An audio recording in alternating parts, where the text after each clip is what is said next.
Hello, everybody. Sorry for the late start again. Just couldn't find Dudley. Searched the house. Dudley can't remain upstairs. Not when I'm streaming. If you guys are new to my stream, Dudley is my very youngest cat. He's a 2-year-old Seal Point Siamese, beautiful cat, very loving, very affectionate to humans. A real abominable terror to the rest of the cats. Banned for the most part from even being upstairs. So, I was um, um, not really yelled at, but kind of yelled at the last time that I failed to lock Dudley downstairs. So now it has to happen all the time. So, anyways, hello everybody. Hello Zim. Um, so yeah, I found him in a box. I don't know why I didn't think to check for in the box, but Dudley was in the box, just chilling. Probably, wondering what everyone was doing, trying to find him, calling for him. Um, and I didn't actually see him in the box. I saw him get out of the box because we used the greatest lure of all time for cats, kitty treats. Oh yeah. Once he heard the sound of that bag, he popped right out of that box. All right. So I'm going to try to get this working.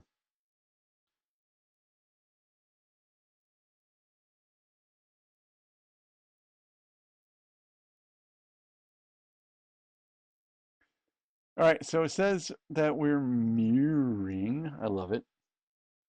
Um,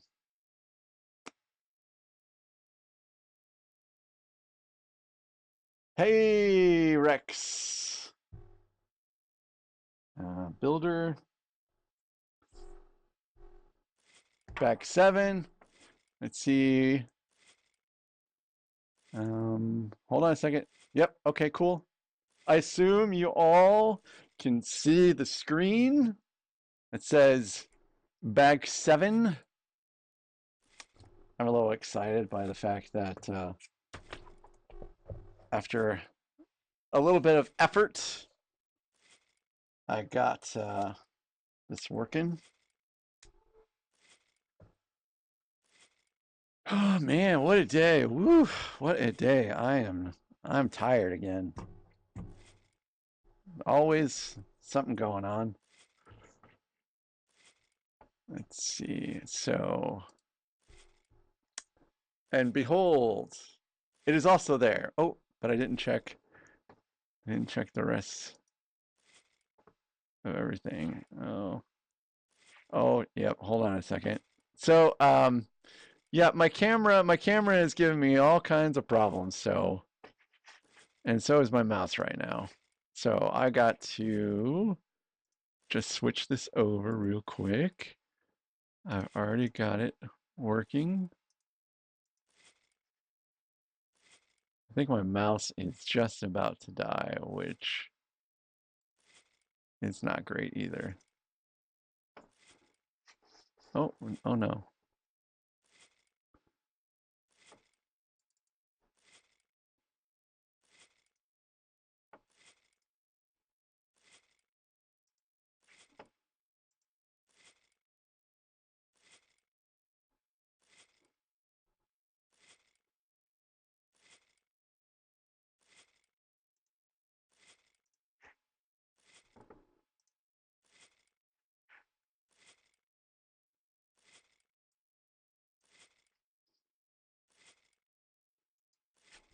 Oh, a second.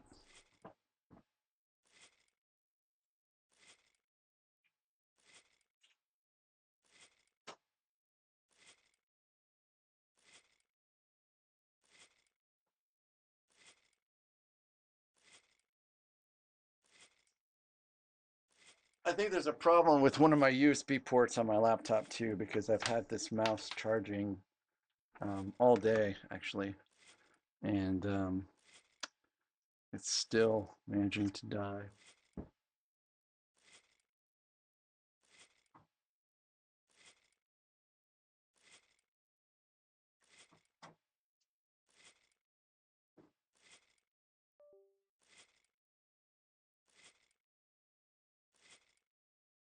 Hello there. All right.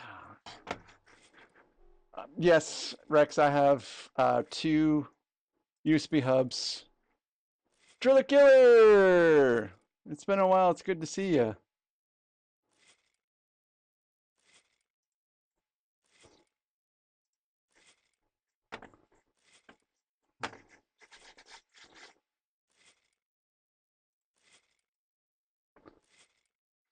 All right.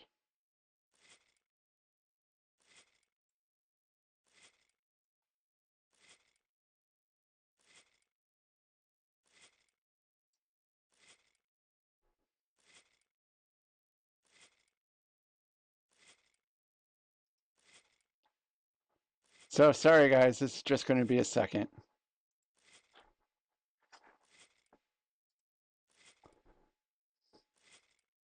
All right. I think we are all good now.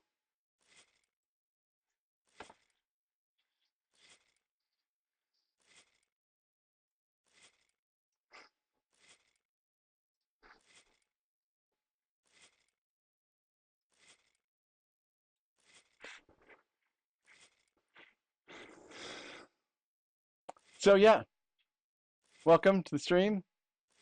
I think that is occurring too fast, too fast.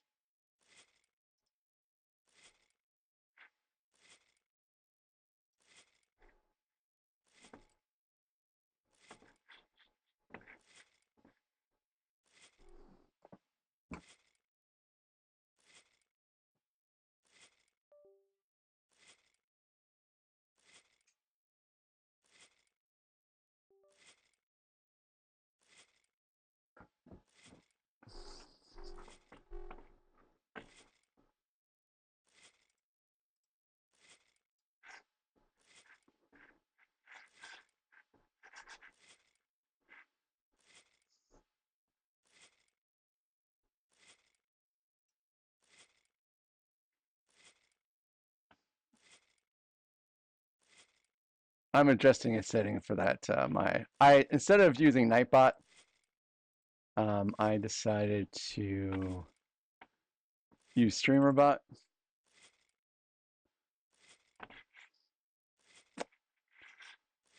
And it's like my mouse just is not working.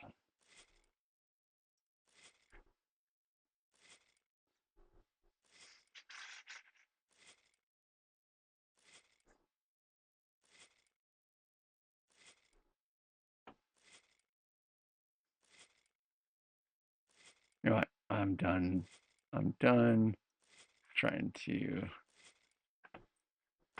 get this fixed. I'm gonna get this music started, and I'm doing a different music today. I'm trying not to use my mouse at all today because it's just very much annoying me. And I'm just gonna get started on building.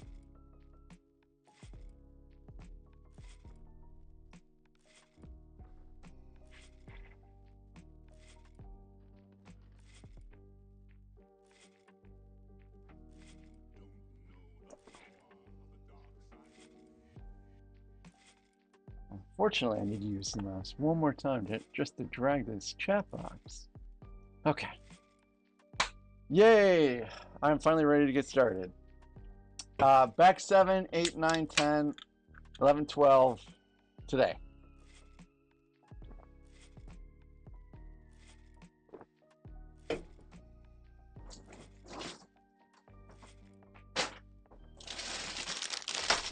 Start with 7. So I spent like all morning figuring out great stuff. I figured out how to like make timed actions. I'm working on animating a button that pops up to actually like and subscribe. I'm working on a message that pops up with a Discord link with an icon that you click on. Updated my that camera's drivers that did not work. It still is. I mean, I'm literally getting to the point where I'm ready to replace it already. Just because every time I try to get it started, it just won't start.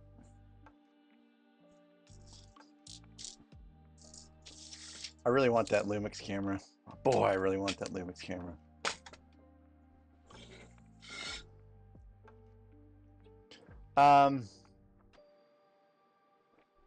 The only problem with ordering from AliExpress is I don't know if they did away with if they reinstated the de minimis exemption or not, where you're not slammed with massive import fees for cheap stuff.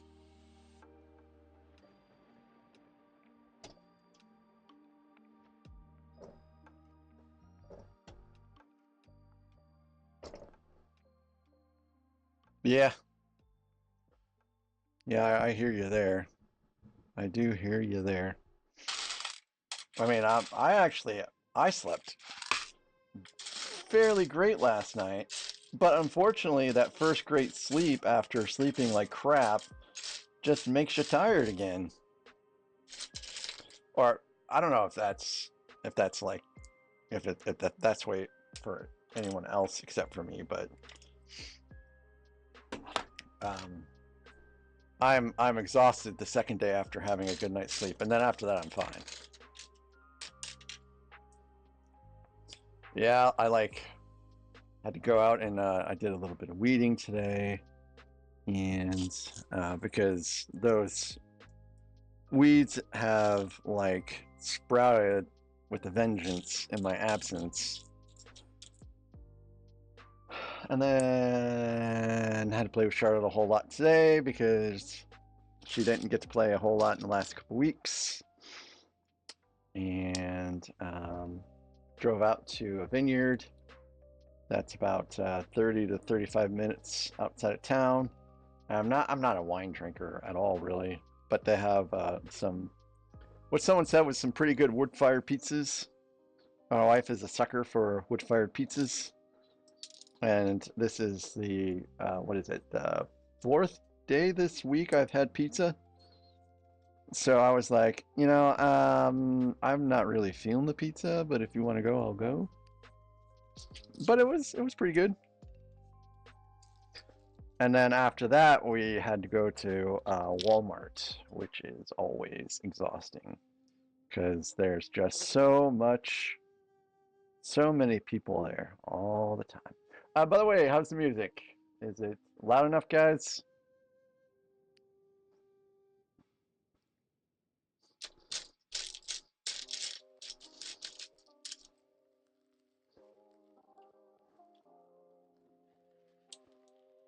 Oh, Laffy Taffy. Laffy Taffy. Got it. I was like, Laffy Taffy. I get it now. Still can't really hear it. Is it just Rex that can't really hear the music, or is it anyone else?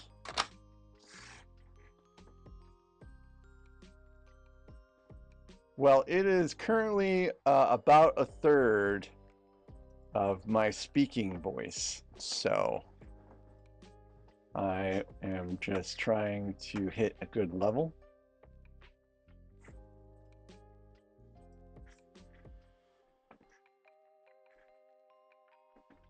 Christoph! It's been a while. How you doing? How about now? course, it takes a couple seconds for that to kick through, even though I think I'm still doing low latency. Ultra low latency.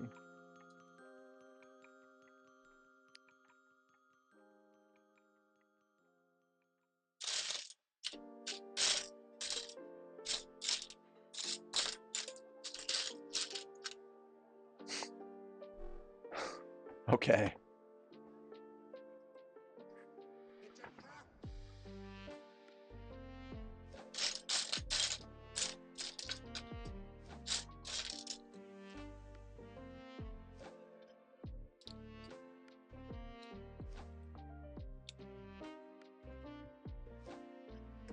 Well, I turned it down just a hair, so I'm going to leave it that way for now. I would have liked to have gotten the application audio working properly, but it's actually it's beta. So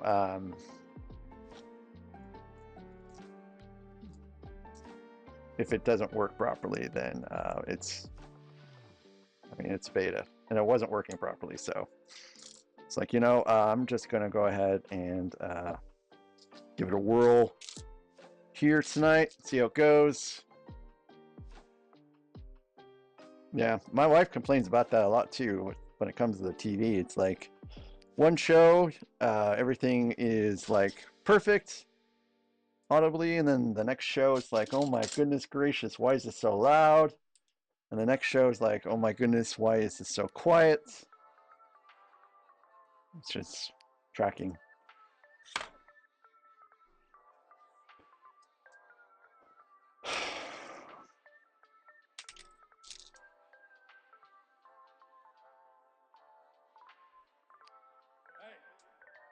We don't serve their kind here.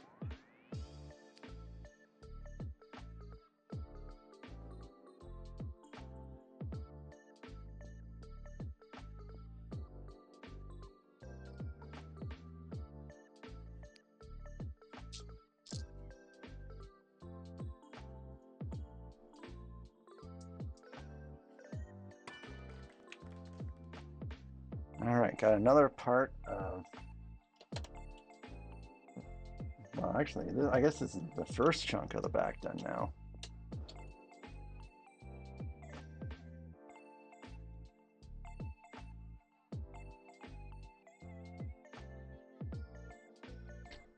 Yeah, I believe that is on where this is supposed to be flush with it. Yeah, sure. Here we go. Yep.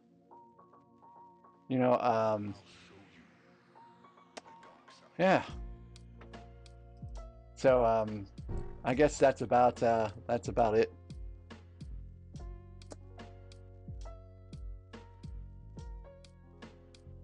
Okay, Rex, it's fixed. Moving right along.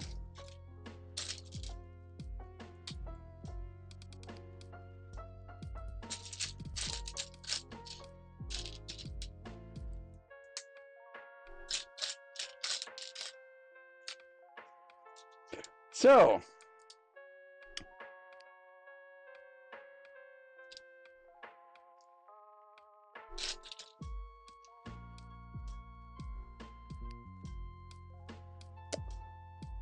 I am looking forward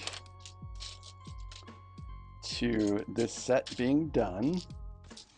Although this is a great set, because I really want to put together that Deep Space Nine mock, because I sorted the pieces today, and I got everything I was supposed to get, and I'm just super hyped to hopefully have a great mock building experience after some of the ones that I've had. Yes, Estonia.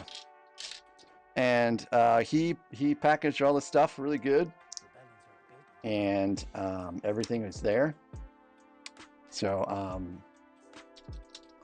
yeah, and the majority of the pieces in there are for my Rivendell project,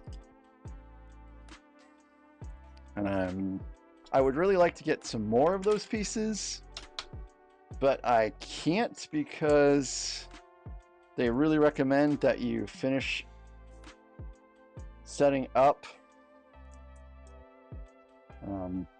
the Rivendell. So it's a base. It's like a mountain base, but the mountain base is meant for basically the Rivendell extension, and the Rivendell extension is 2 Rivendell sets. In between the 2 sets, you're supposed to have some extra pieces, and those extra pieces are supposed to go towards the mountain base.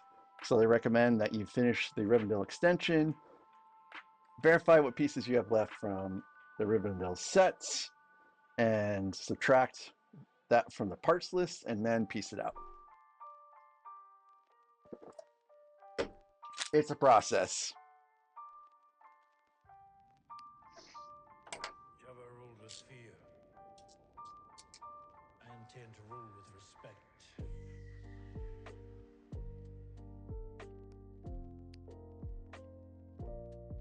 Also makes the Rivendell set long and pretty tall. That's why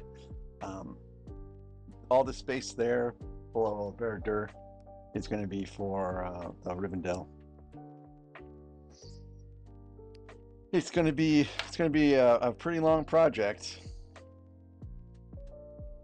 between the 2 of them. Of course, there'll have to be a break because I'll have to have pieces come in for the base.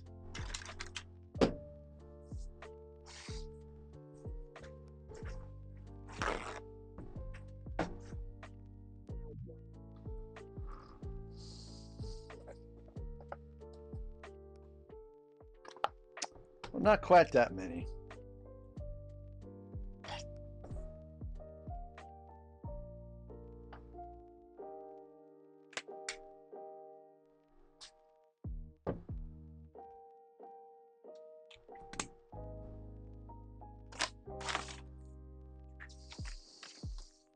Sticker 14.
All right, that one looks good.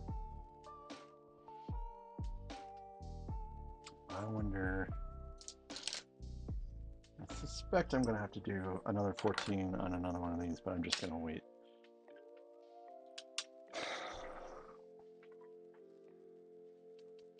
Haha, that's pretty cool, Zim. I haven't really had YouTube on very much today. From like catching people's channels perspective. I have been watching YouTube on how to set some things up.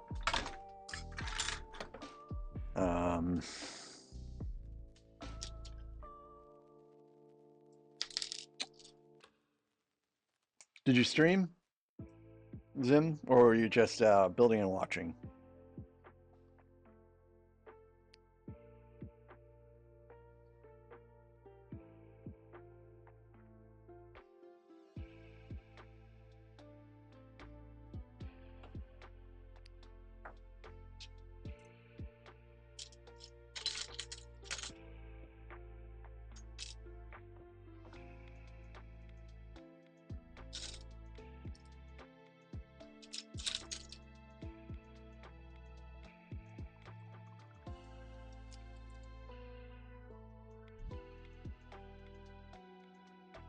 Oh, yep, you're right. You're right. Yeah, sometimes I find that it's nice just to sit down and you know, just build something without, you know, feeling like it has to be for content. You know, we all got into Lego. I assume we got into Lego not because we wanted it to be a YouTube thing. We all got into Lego because it was fun and enjoyable to build. And sometimes you can get lost in, you know, seeing everything as content and losing the satisfaction.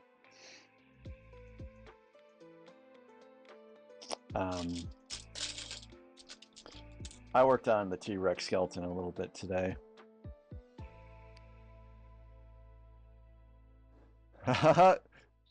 That sounds pretty funny, Rex. Little jokes for your town. Little cameo appearances. I am a Jedi, like my father before me.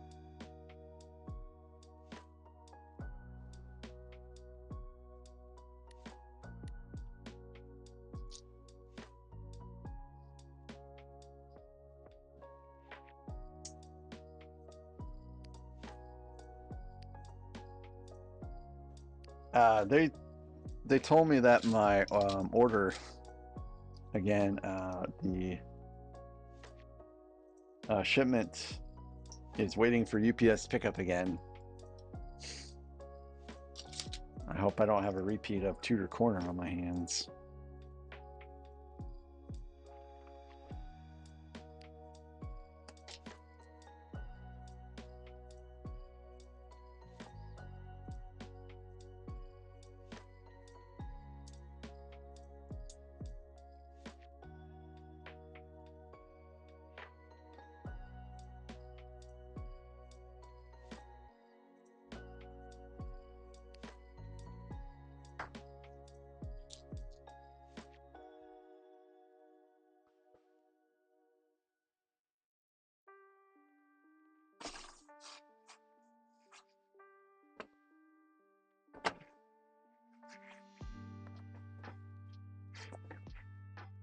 I don't know how that happened, but I lost the chat. Okay.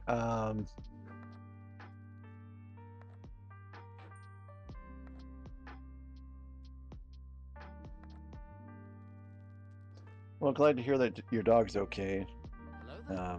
Zim. I know exactly what you're talking about.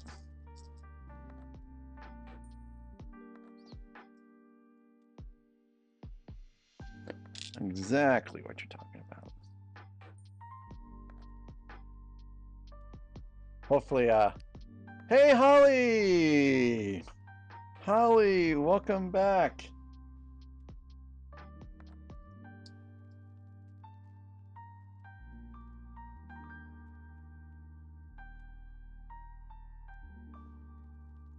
Holly, I think, was it you that told me about the vineyard that has the wood-fired pizzas?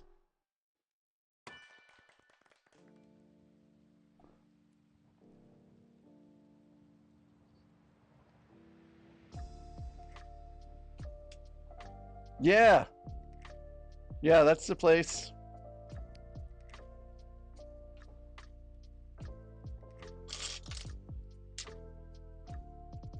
Oh, okay, maybe it was Lindsay. I don't know. It was one of you guys. But you know, I told Laura about that like I don't know, like a month ago. And she last night she was like, "Hey, you want to go to that vineyard you were talking to me about for pizza?" I'm like, "I'm surprised you even remember that."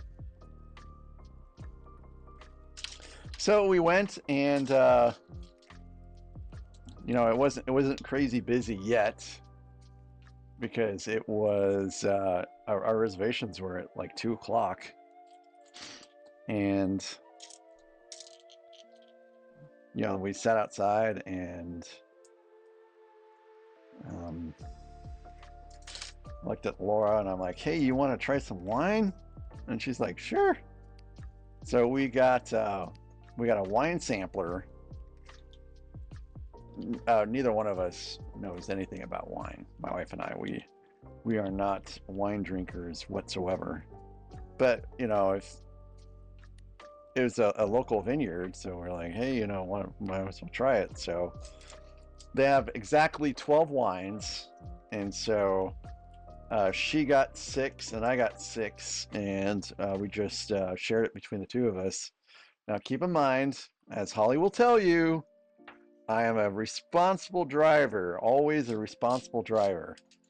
So I had little baby sips, nothing that would drive me over the edge into alcohol oblivion, or even a buzz, right? Really, I mean.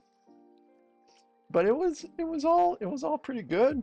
Um, Surprisingly, we didn't take a bottle back with us because we kind of didn't want to just keep it in the car while we went into Walmart. So I guess when we go back, we'll try to pick up a bottle or two.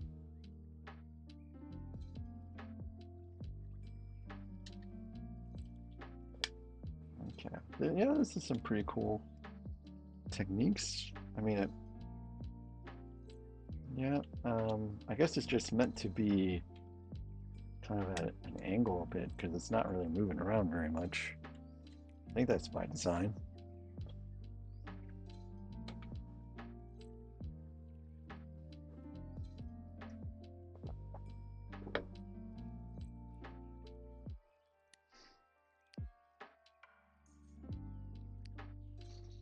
So the whole experience was good. We'll be back.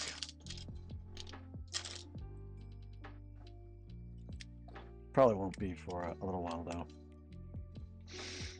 because I think she works all next week, and I think after that she's going to St. Louis to work. So this is her week of being off and enjoying life as much as she can before things get busy for her again. Always busy when she's at work.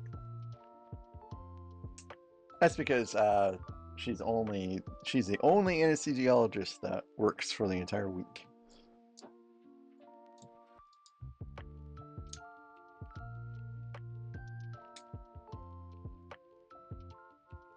So this is pretty cool. Let's do overhead cam. So here it is as I built it, right? So we've got some articulation here and some limited articulation here, and I'm assuming that's as designed because you know they've got this is a 1x5, I think, here that's kind of preventing it from moving. But you got this really cool like little wrench here, and I don't know why we have this much articulation, but it's just neat to have within this section different amounts of freedom.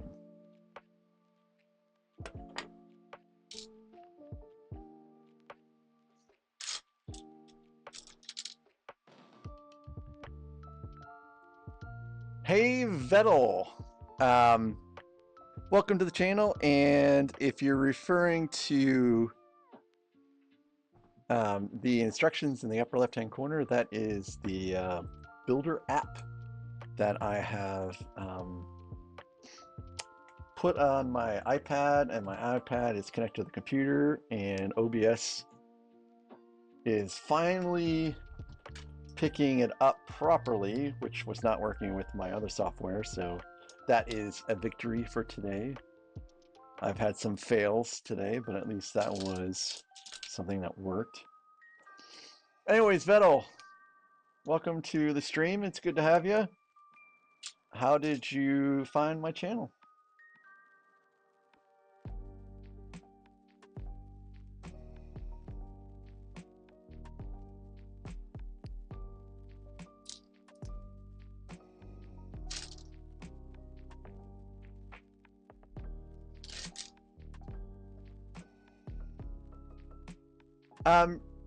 Yeah, I mean, it's the digital version of the yeah, but there's kind of like two, like some of the older instructions don't have any animations.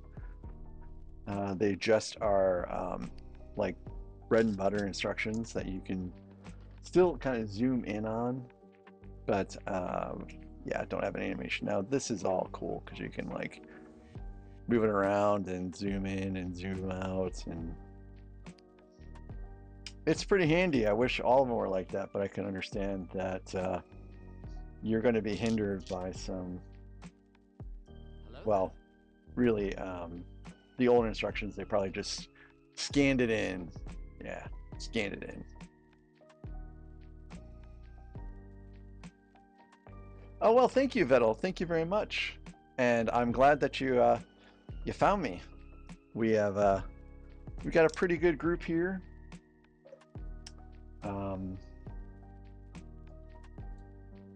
Yeah, I did a little bit of trial and error for getting everything working, and there's still some things that still need to be worked out, but thank you. Hello there. And yes, and today we're continuing to build out the Slave 1 for, man, well, until tomorrow. Tomorrow we will finish it no matter what, because nothing will stop me from starting the DS9 mock on Monday. I'm a little excited for it, by the way, if you can't tell. Oh, hey, cool, Christoph. I'm glad. I had a period of time there where I wasn't really showing up anywhere, and I guess that I finally got beyond that hump. Hello, Todd. Welcome back.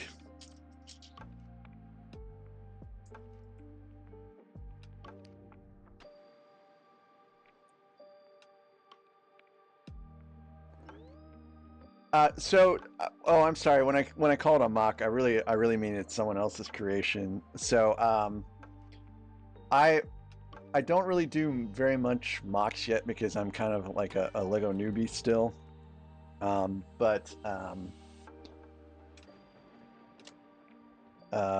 Zim here found a pretty sweet Deep Space Nine mock that I am going to start building on Monday. It was a process to get all the pieces in, but they're finally all here. So on Monday we will start the festivities, and I think that will take like 3 or 4 days, and then after that will be that new shuttle carrier aircraft.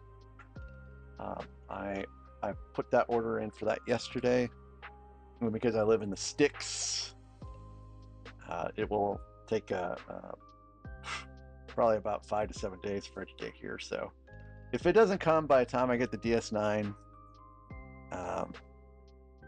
mock or someone else's creation, whatever, completed, then I'll go to Tutor Corner, and then we'll work it in somewhere. But I have like this schedule of stuff that I'm looking to get built out in May and June.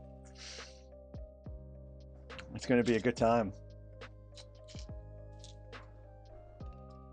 So the mock that I would like to start out with really is just a mock of my house, because I think that's a good springboard. And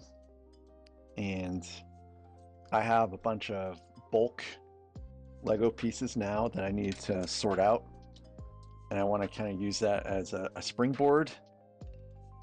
But the stupid thing is I really want to make it to scale, and I don't have a floor plan for my house, so I can't find one online either. And I don't know if the city has something for that, but and the idea of the mock of my house was kind of inspired by Tristan, who just recently did a mock of his apartment. I was like, hey, that sounds kind of cool. You know, I should probably do that for my house.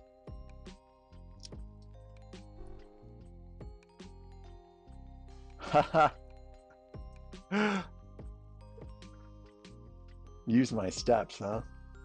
Steps per brick. Can we make that an official Lego measurement?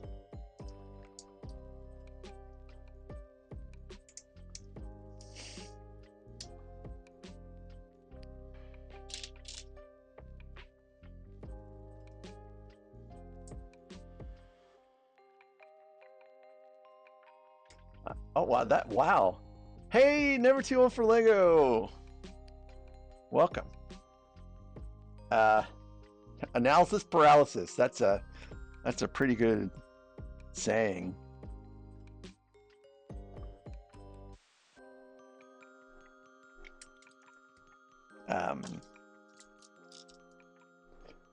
Yeah, I guess I could get a tape measure,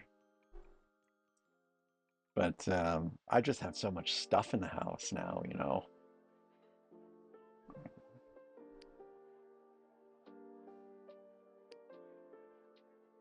It would be just so much cleaner to actually have a floor plan. Monster trucks, you mean? I think that was MC Bricks that was doing the monster trucks today. They do have monster trucks that come around here every once in a while, but oh, I think in June we might have the monster trucks come back, because that's when we have our fair. And man, I love funnel cakes. And the last time I went to the fair, I was so excited to have a funnel cake. And I don't know how you can mess up a funnel cake, but that funnel cake was like the worst funnel cake I've ever had. It was so disappointing. And after that, I've like literally been unable to bring myself to go to the fair.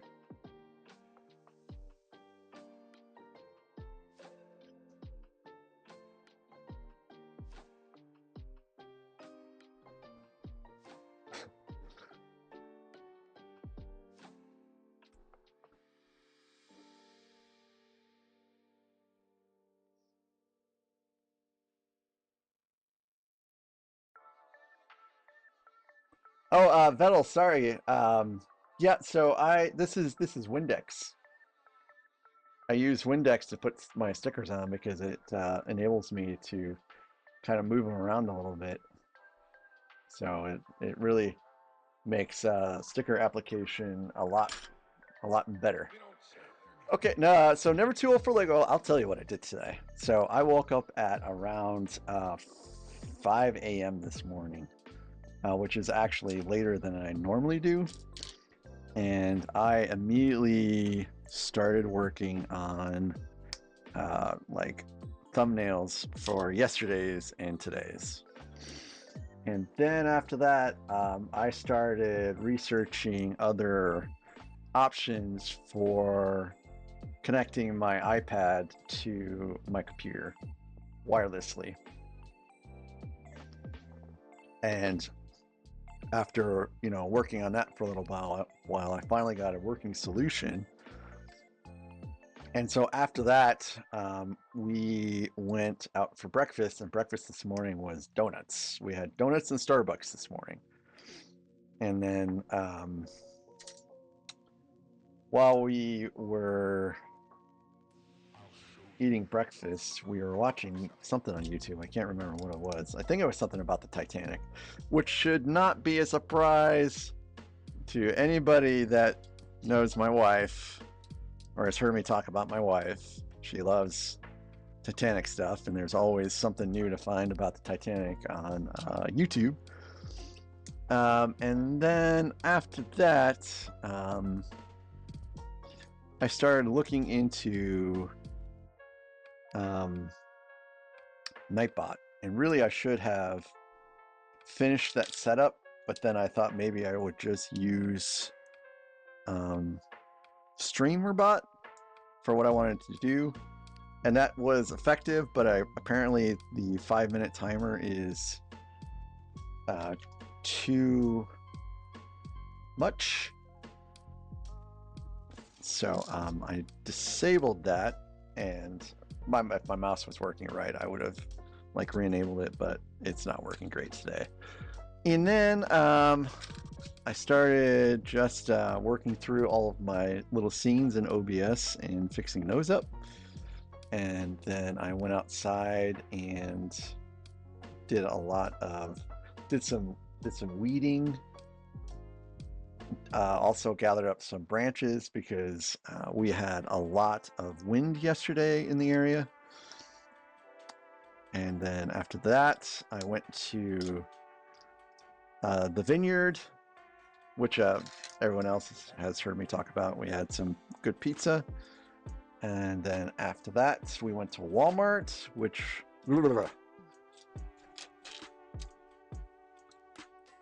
I mean, it's just so busy in our Walmart. It's crazy. And then after that, I got like a wooden Lego sorter. And I finally put that together. I thought maybe I would use tape initially and just take it apart later. But I realized I probably would never want to take it apart, so I used glue. So I glued that together. And then after that, I spent far too long trying to find my cat. And then finally found my cat. It was time to stream. So that, my friend, is my day. So it's a pretty long one.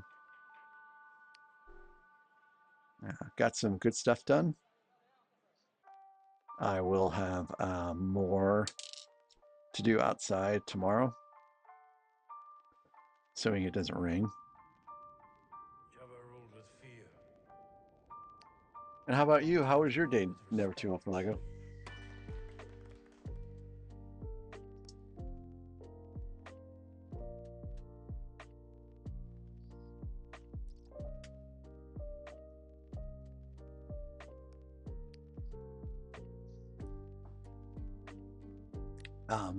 I'm going to kind of come back to what Vettel asked me on, like, it was probably around December or January. I was looking up how, what a better way of putting stickers for Lego sets would be, and I found someone on Reddit that was talking about they were using like a soap and water mixture, and that kind of, I don't really like doing that because I'm not sure what the ratio would be or how to keep it consistent. And someone else posted that, man, I just use Windex, and I thought, Windex? I can use Windex, and I've just been doing it ever since.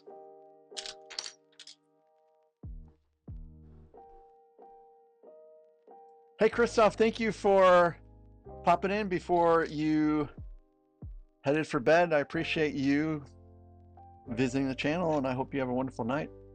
And I hope I can see you tomorrow, because I'm streaming tomorrow, and I don't usually stream tomorrow. But rest well. No,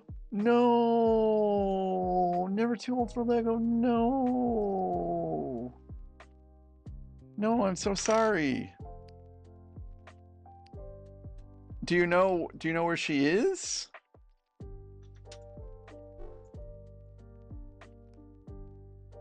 Like, do you have an option of going back and getting her?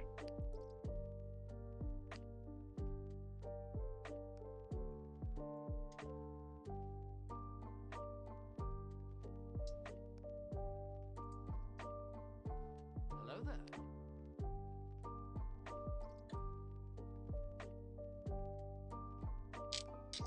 I mean, I feel your pain. I really feel like we need to find a new home for Dudley because he's always trapped in the basement now because he's such a terrible cat to the other cats.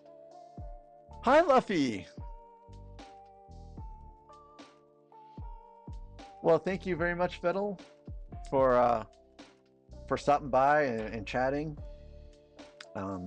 Look forward to hearing from you in regards to what you like about Lego and your different sets that you have and what you built. So I'll probably ask you about all that when you come back. And you have a wonderful evening. Thanks for tuning in.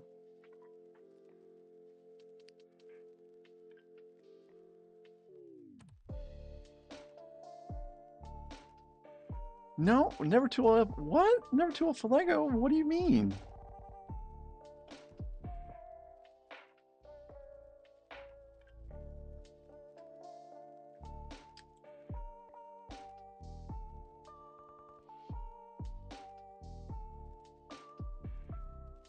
Ooh.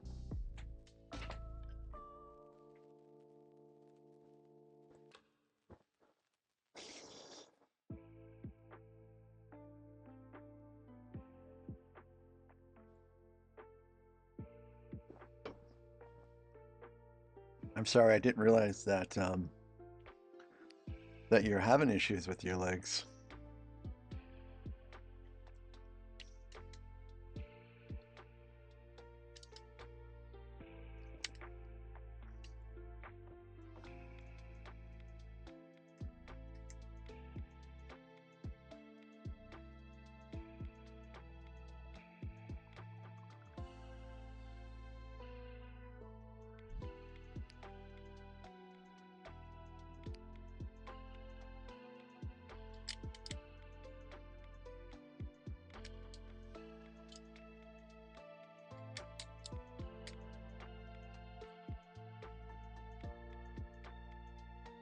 Yeah, Leffy, it sure is. It's we're getting pretty close to finishing the bottom outside.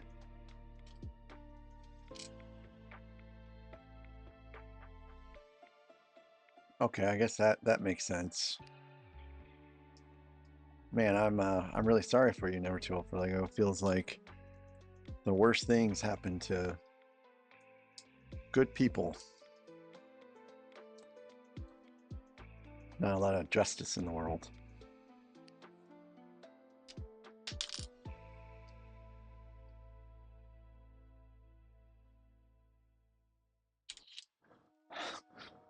Becoming more of a transformer. Yeah. Well, I hope things get better for you.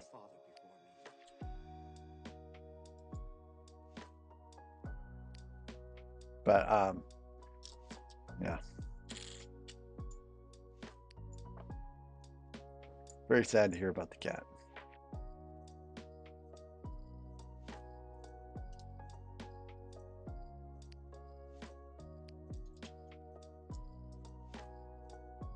Yes, that's true. That's true. And that's truly what's important.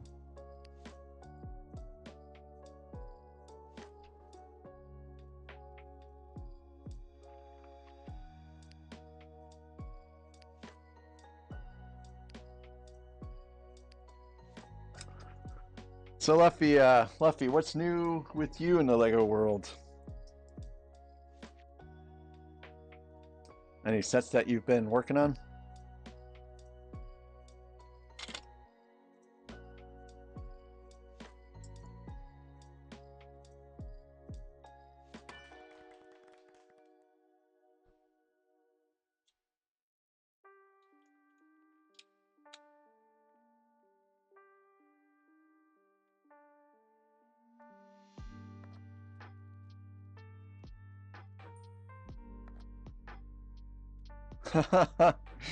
That's good to hear. Never too old for Lego.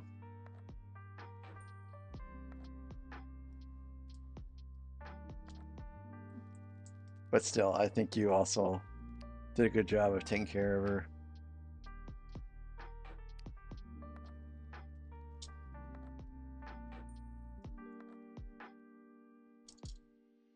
I guess you still are in a way.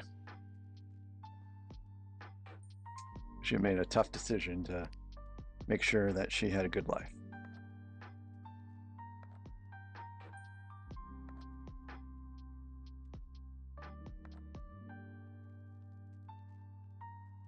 I think I had that on the right way, actually.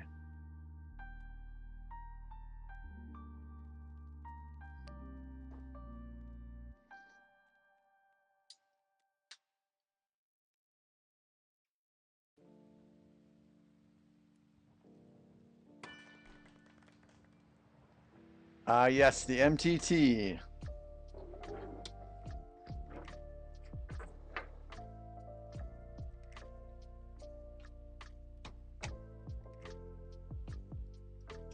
Another set I'm kind of waiting to hear about is the turbo tank. Like I've heard all kinds of rumors, like the wheels are going to be brick-built wheels. That's going to be a little interesting. I haven't really put wheels on very many sets, but they've been rubber. They've not been brick-built.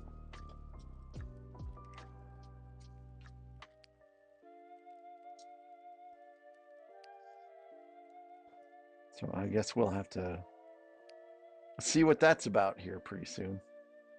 I should have a lot more information in the next couple weeks with the way that the leak schedule seems to be going.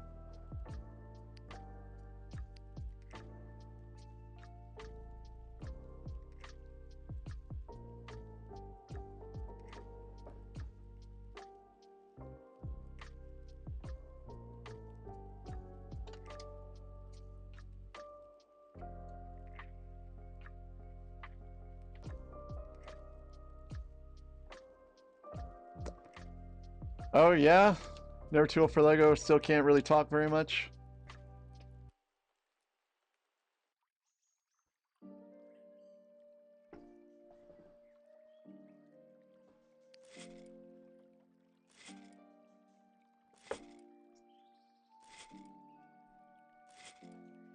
All right, bag 8.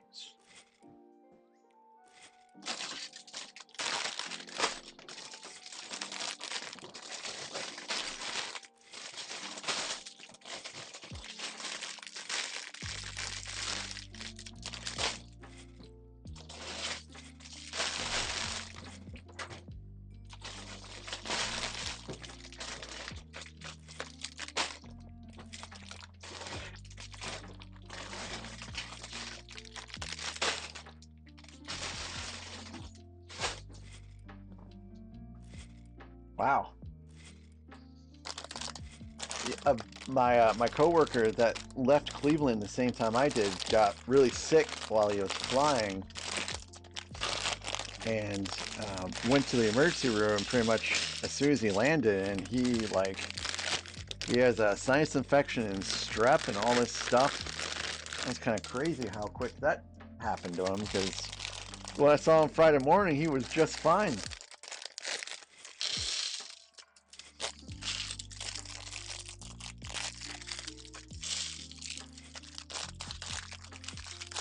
Hello, Alexandria.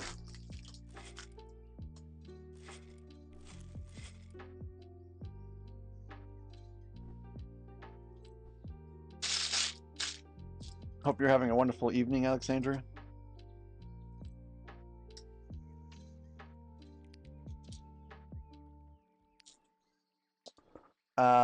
Luffy, the sets that I'm getting over the summer, I don't really know what I'm getting over the summer. I'm not sure if I'm going to pull the trigger on the Star Wars sets right now.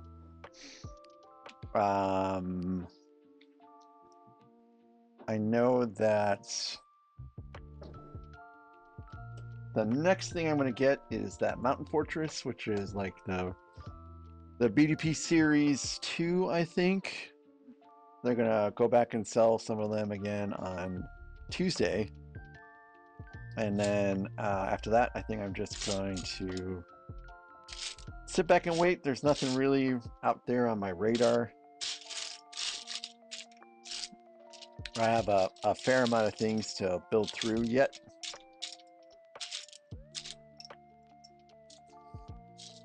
So we'll see how it goes. I wasn't really intending on buying the all of the May the 4th releases this year either.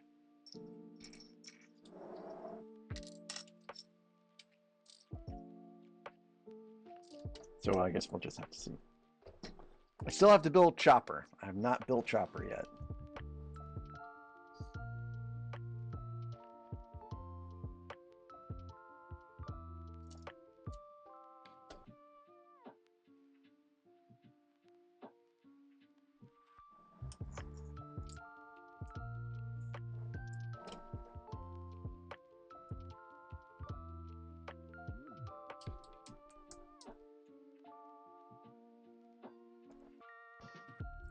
I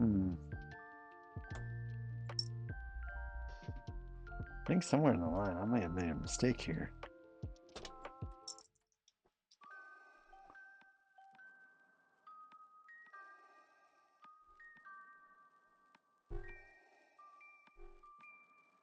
Oh, that's right. Oh, never mind. These just, they don't have to be perfectly aligned.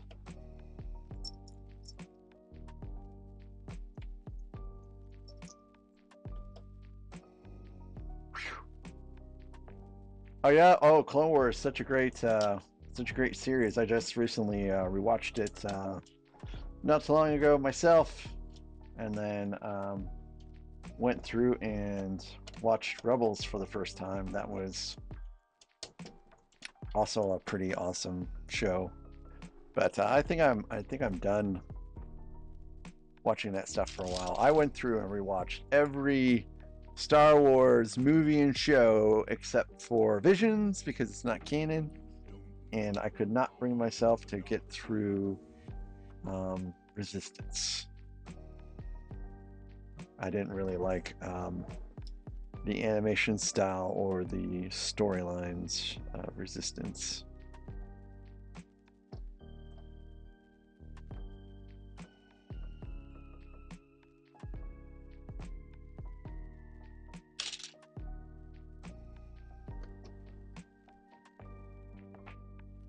And I finished Andor. So now that means I'm done with. Oh no, there's a the Underworld series for Star Wars. I guess I can start watching that. But then after that, I think I'll be done with Star Wars for a while because I don't think there's anything on the horizon at the moment until 2026.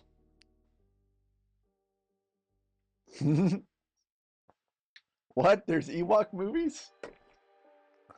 I never knew there was Ewok movies. I kind of... one of the best things about putting together Ewok Village was the Ewoks. The rest of it was fear of the pieces I'm putting together suddenly breaking on me, which did happen while constructing that set.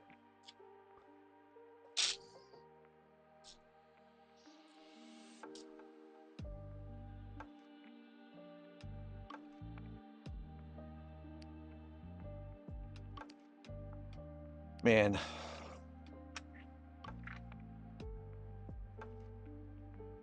I cannot wait. I know you said strange movies, but I cannot wait for Stranger Things to come out. That's coming out later this year, right? Stranger Things, the next and last season.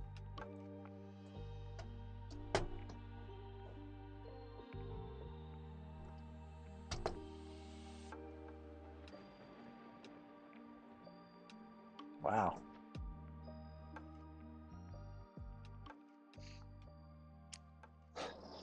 So my wife loves 80 movies, so I'll tell her that I found like these great movies from the 80s, and I'll trick her into starting to watch them with me. Man, never too old for Lego. You did a really great job of keeping my wife entertained. I tried to ask her if she would get back on stream with me, and she's like, I don't know, but she did acknowledge that you did have a wide and great knowledge of 80s stuff. So you really helped make it pretty entertaining for her.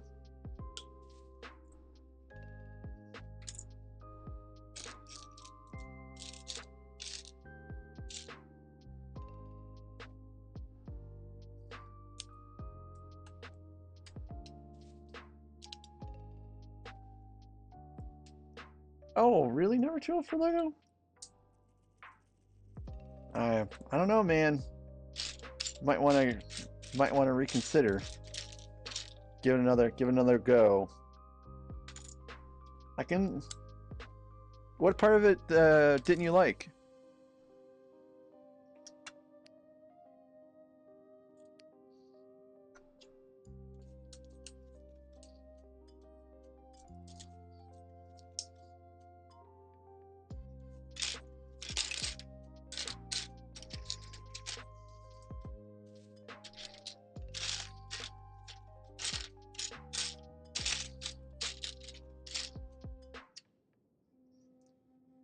Hmm.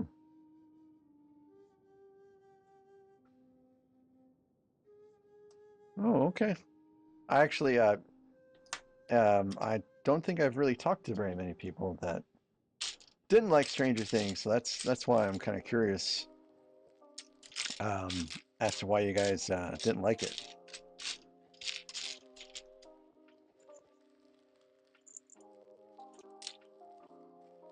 Oh, well, I think they kind of get better as time goes on. Plus, right now, I guess technically none of them are kids anymore. They're all grown up at this point.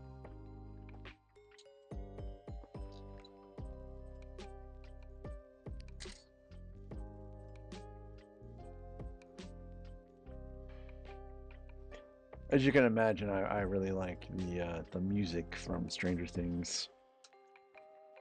Like, I still put on the soundtrack and listen to it while coding stuff out. Really gets me in the zone.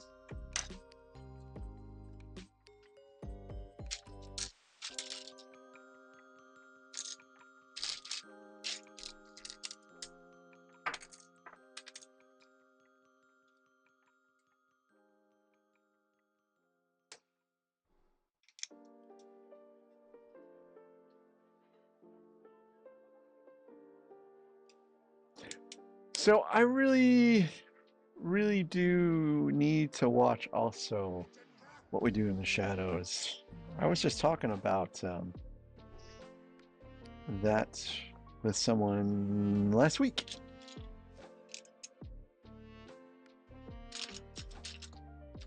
Yeah, House of the Dragons.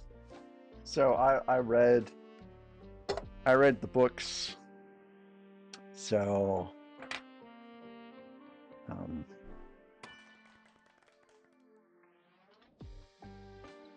it'll be interesting to see the difference between the books and the show when things kind of get resolved.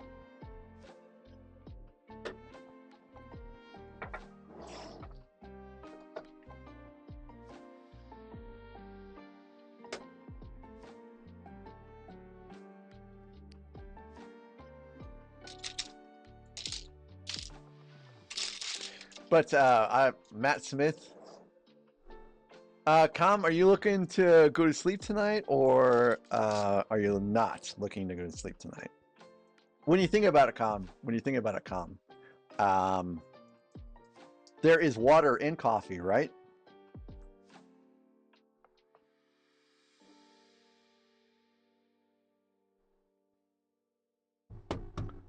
So if you have coffee, then you check both boxes.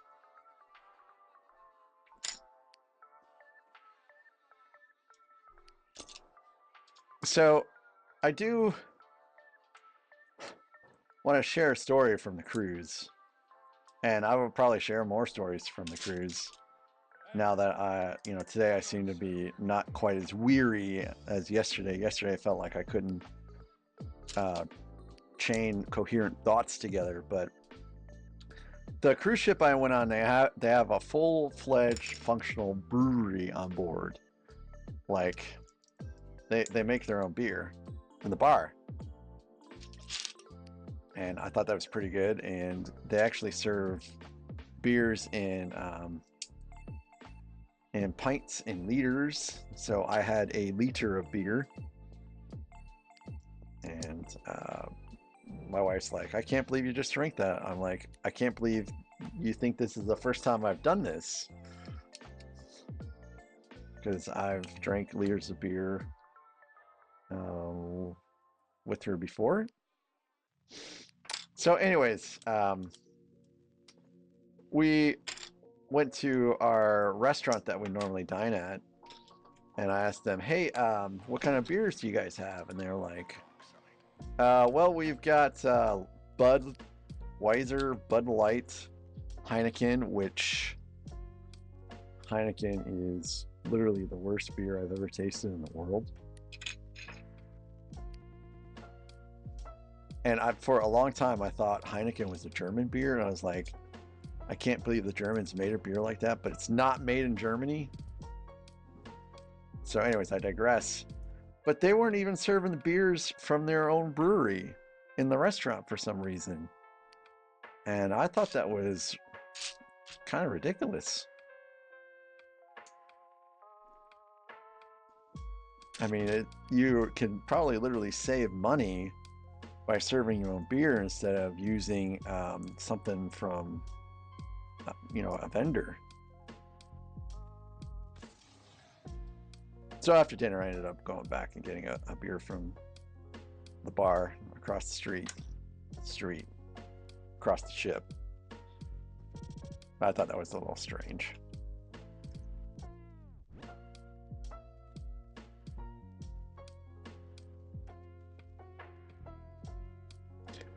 White Claw. I like White Claws. I don't really drink very much White Claws though.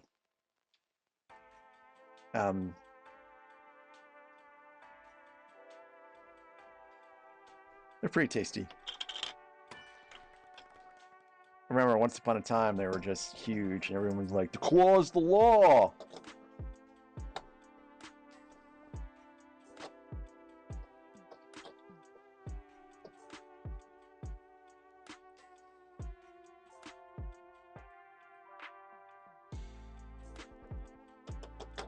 Feels like this is just resting in here. What is the deal like?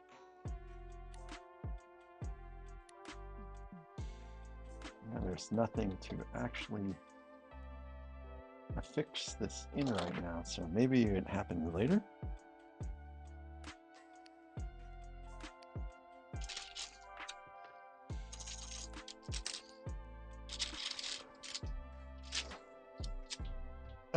Yes, beer.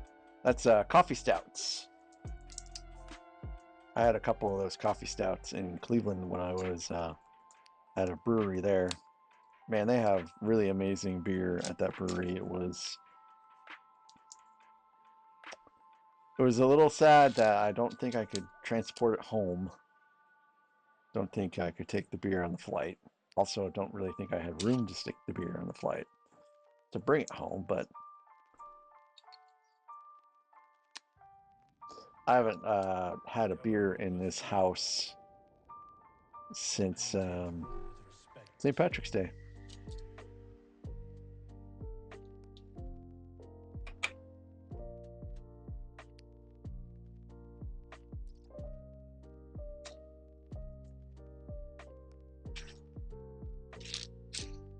Right now, it's not great beer drinking for me because I like to drink stouts a lot, and it's starting to get kind of too warm for that, and so I'll just wait until it gets cold again. Which, believe it or not, I mean, what, 4 months now? It'll start to get chilly. I'm trying to hype myself into thinking that winter's around the corner again, because I absolutely abhor the summer heat here in Missouri. Trying to psych my mind up.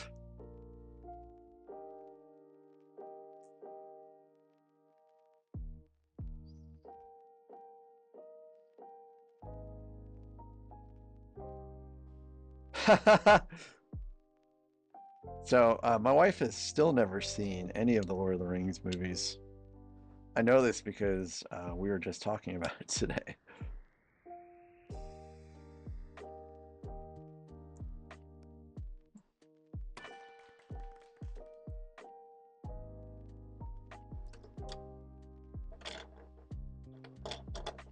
All right. So I'm hoping that I anchor these in here pretty soon, because if I flip this over, these pieces are going to come out, and that doesn't seem right.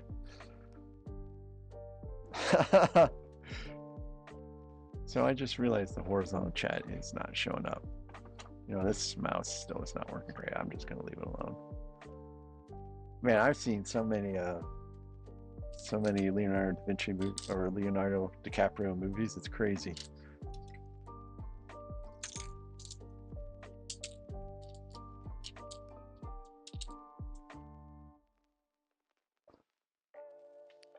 Finally, I'm happy he finally got his Oscar.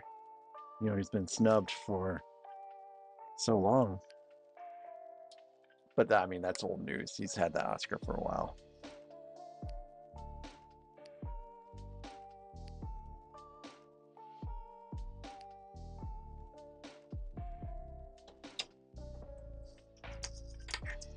I wonder if this seals it in.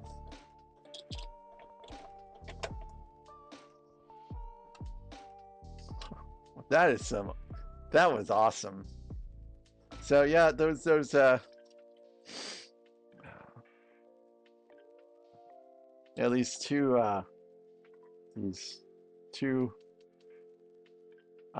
propulsor engines here were just floating, and then we just put these two yellow dome pieces in with Technic pieces, and they secured them into these gray squares here. It's kind of hard to see. Come on, angle it. Yeah, these gray squares here. So I thought that was pretty cool. Oh yeah, and so this moves up and down.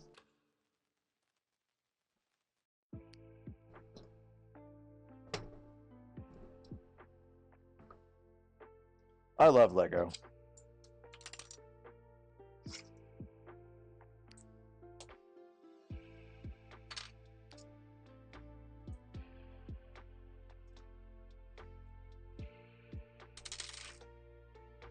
I also do not remember any of this being built this way on the Slave One, Boba Fett Slave One.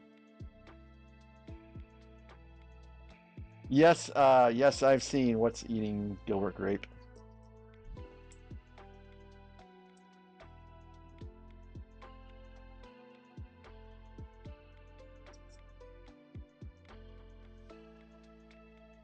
And I guess if that's how you associate to Leonardo, he must have done a pretty good job acting then.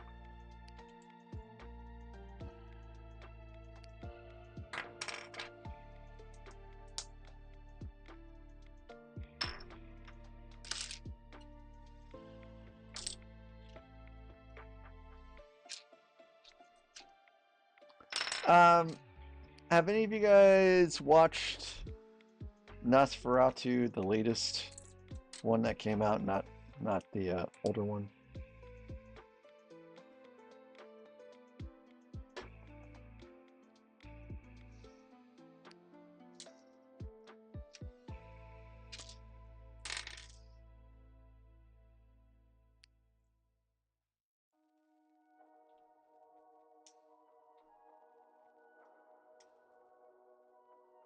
Basketball Diaries? I don't think I've seen Basketball Diaries. I've seen Basketball, though.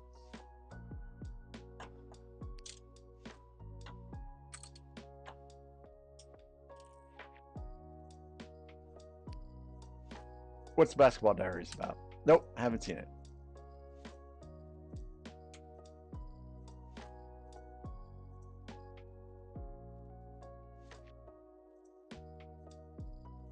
Oh, yeah.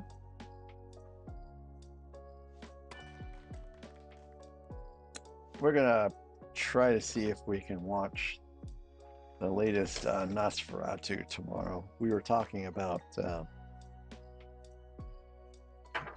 Dracula movies today, my wife and I.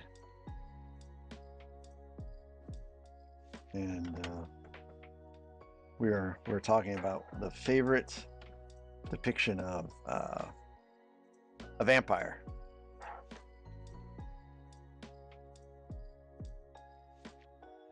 I think this is actually supposed to be up a little bit more.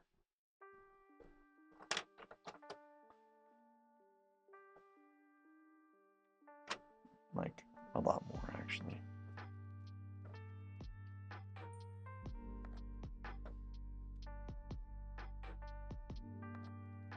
Still even more. I don't know if I can do it. Okay, there we go. So, I like Bram Stoker's Dracula, like the character, I think is my favorite vampire character.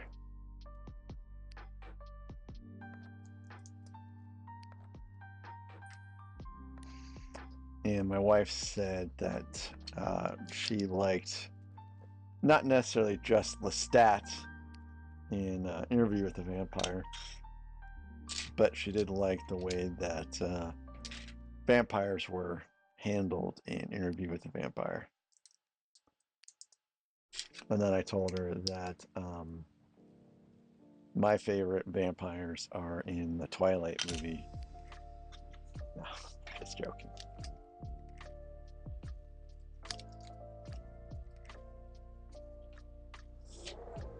Journey Through Hell? Nope. Bram Stoker's Chocolate. I actually every Halloween I get chocolate and blueberry and frankenberry, and I eat them all about the 2 weeks leading up to Halloween for breakfast. Mary Shelley's frankenberry. I've not seen Renfield yet.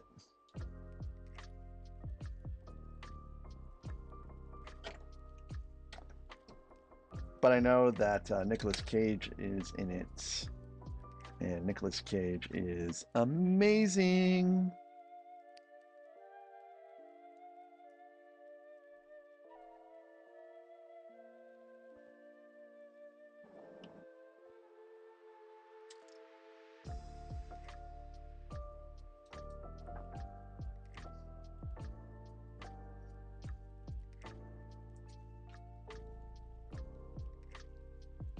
Yeah, they we have way too much stuff made with corn syrup.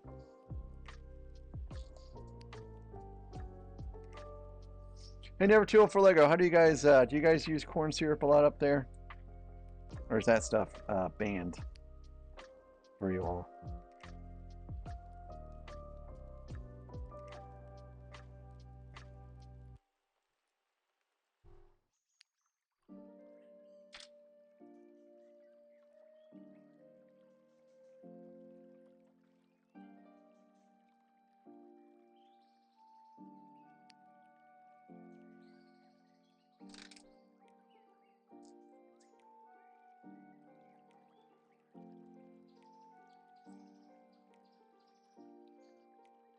suppose I could use my fancy internet access device to determine that. Queen of the Damned? Yeah. Well, that was an okay movie, I guess.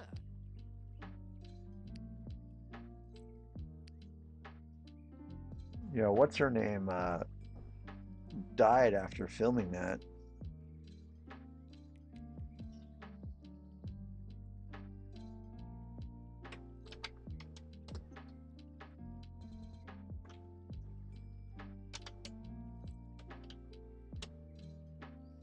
Rocky Raccoon. That's a great name. Welcome, Rocky. I don't think I've seen you on the stream before. Glad you found it. We are talking about vampire movies. While I build out Jango Fett's Slave 1.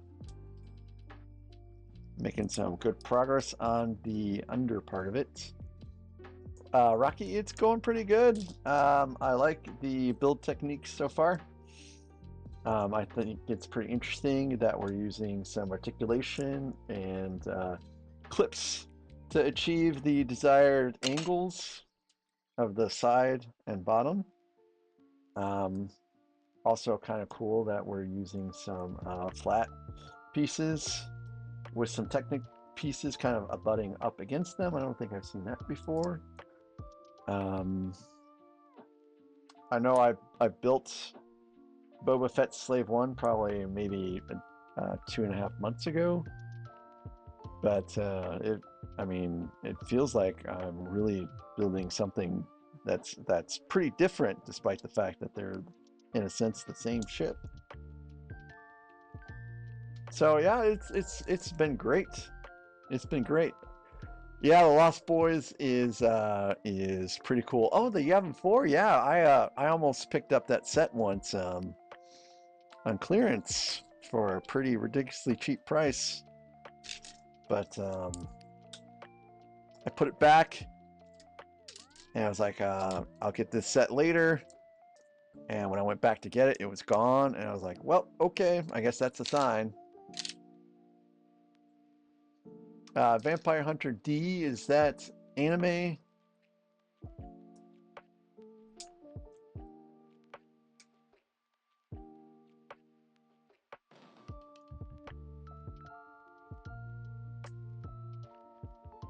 That sounds familiar. I think I may have watched it. I have a hard time watching cartoons in general. Like, it's a miracle I made it through Clone Wars and Rebels.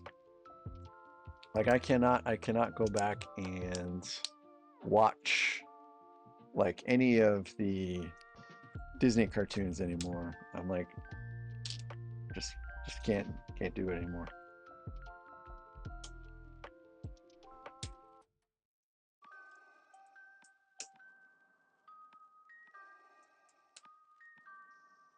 So, Rocky, did you build out Chopper yet?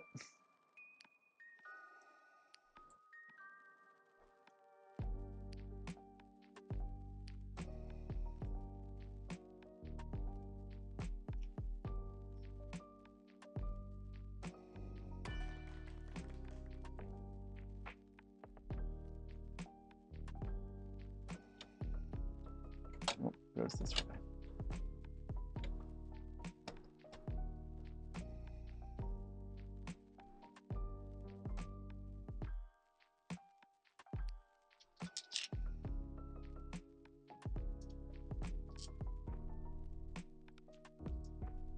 Yeah, I know Randucci did to Chopper. I was just curious to see what Rocky thought of the build.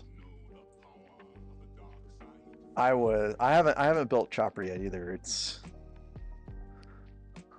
think it's actually in a box right down there. I was gonna wait it until I can get the pieces to mod the legs to make them green, and then Randucci was like, I don't think they actually have those pieces out there at all yet. So I still have to get like the orange plate and the blue eyes to make him a little bit more, more like Chopper.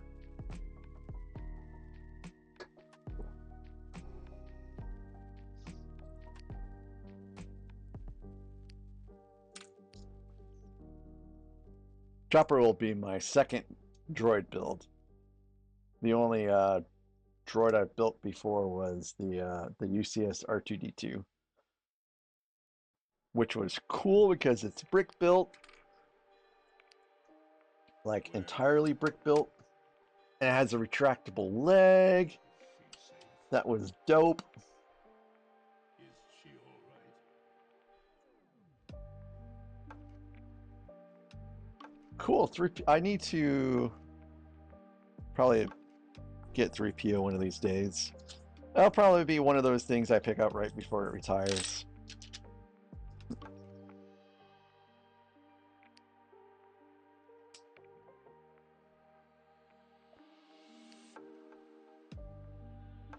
I was on a cruise a couple weeks ago, and the cruise ship actually had a Lego store on it, and that R2D2 set, the new R2D2 set, was one of the things you could buy. And if I thought I had room in my luggage for that set, I probably would have got it. But I ended up getting the Invisible Hand instead, because you can like take it apart and stuff. And that was much better for getting, you know, back in the box mostly whole, and then getting into my suitcase and making the journey from Florida back to Missouri. Pretty well intact. I haven't put any stickers on it yet, though. Oh, really? Was it the legs that was the greatest struggle?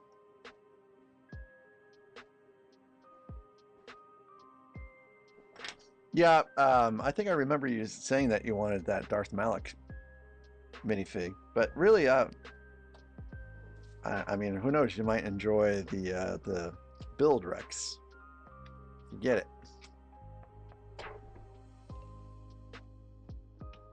But I don't think you're really very much into Star Wars sets, actually, Rex. So you probably actually would not enjoy the build too much.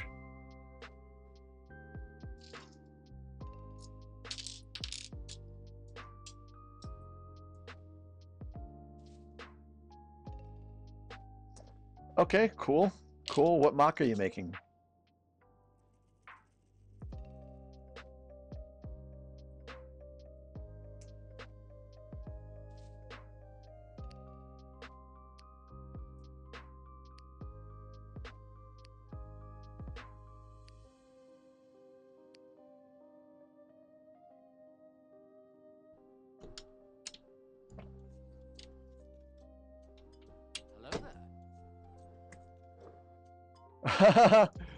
Clone Wars related.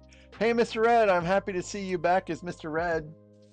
That means you got past your copyright strike stuff and you decided to keep your character, or your handle, I should say.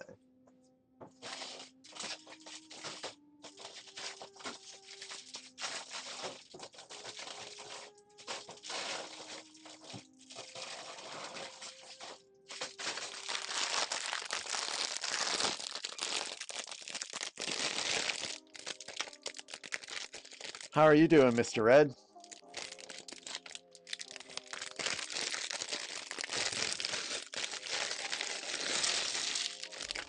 Oh, almost. I really cannot wait for paperbacks.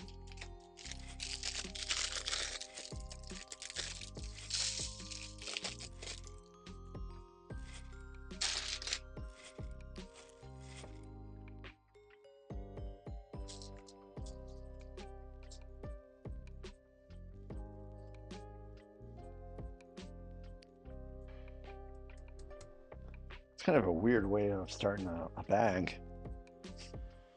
Just 2 studs. Now let's get the perspective all right. I still don't have the perspective right. This is the right perspective here.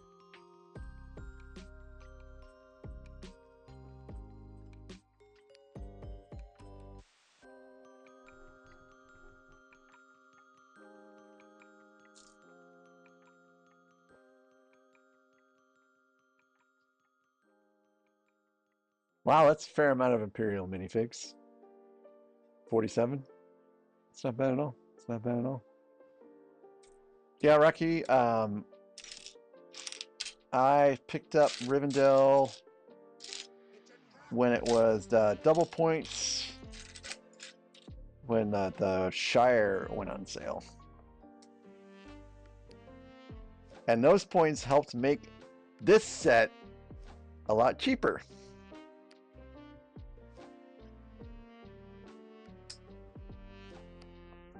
I think you will love Rivendell, though. I have heard so many good things about it. There are all kinds of mods for Rivendell you can find.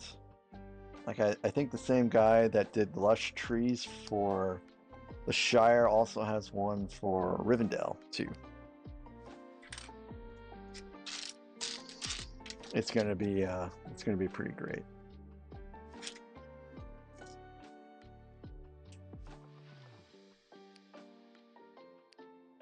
But don't wait too long because I think it will retire this year if I recall correctly.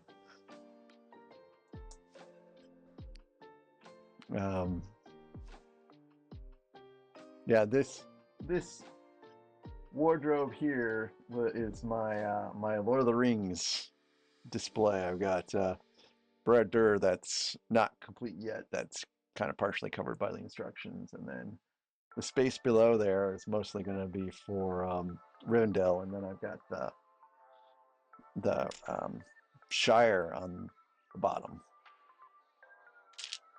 I'm very thankful that my cats have not eaten the trees.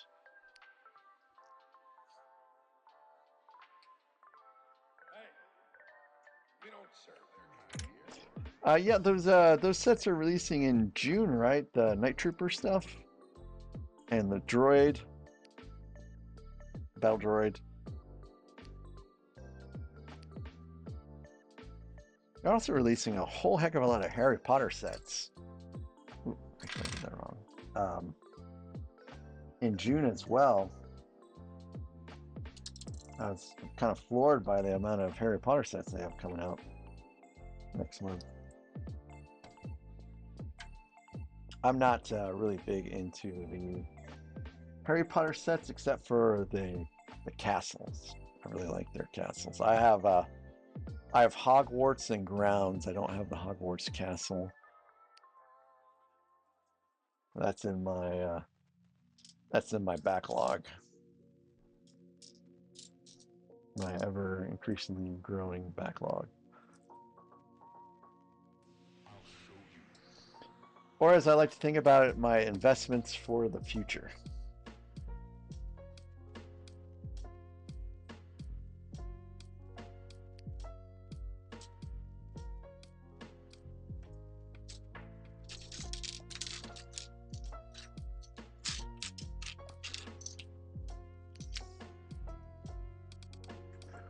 Yeah, I saw the Book of Monsters. That looked pretty cool, and I did see the Book Nook, and I was like, I really like those Book Nook sets.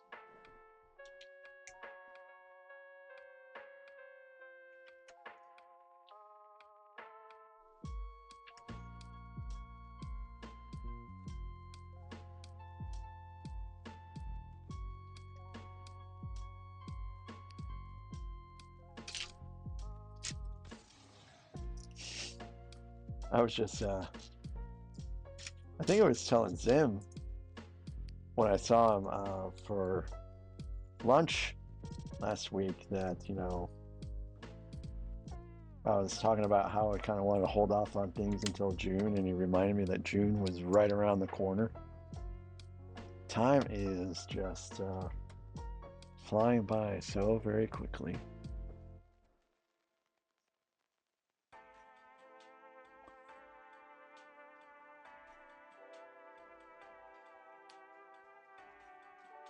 I don't like people that get Lego as investments either. Like I think Lego should be built, not just sat on forever as something that's just going to be sold later.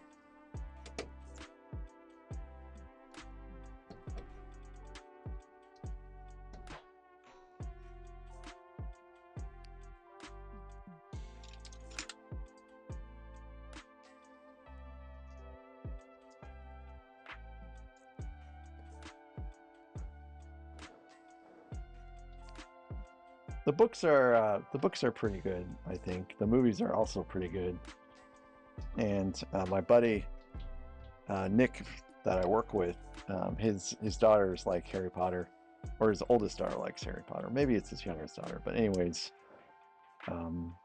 there's a limit on what you can show a kid with Harry Potter because it does get real dark real fast.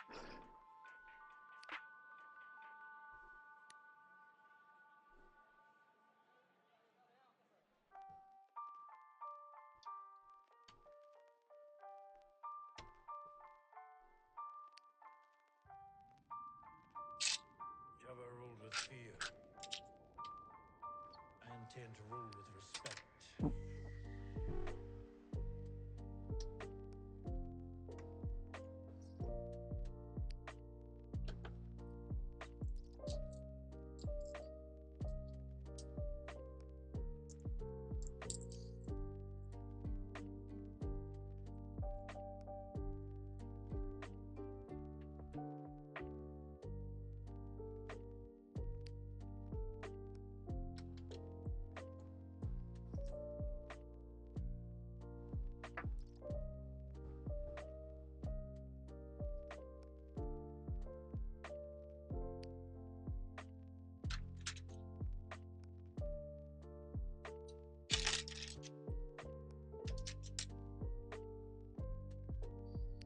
I feel like I'm gonna have to put a sticker on here pretty soon.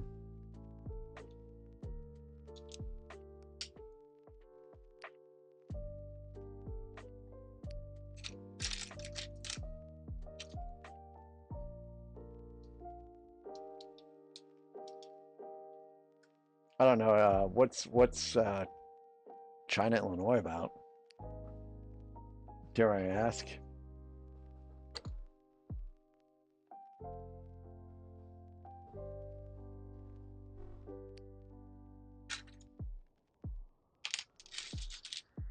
I'm from Illinois, so I'm just curious.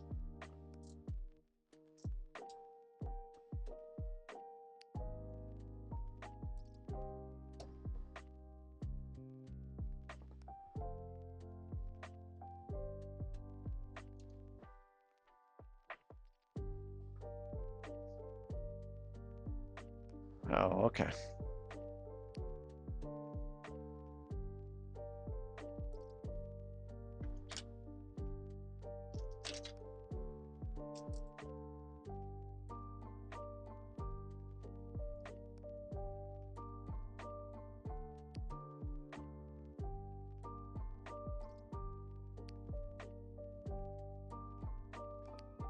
Hey, Mr. Red, what have you been working on? Are you getting ready to get out of school here?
Very cool.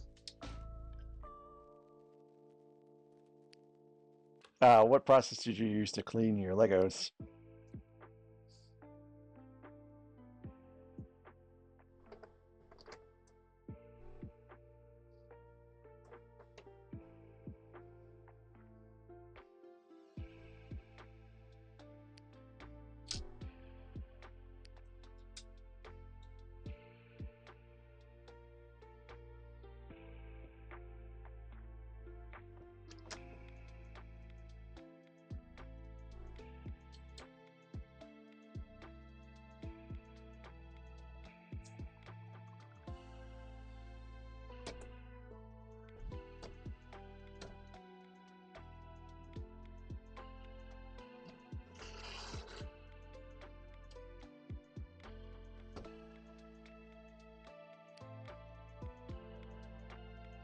Oh, yep. I knew it. Sticker time.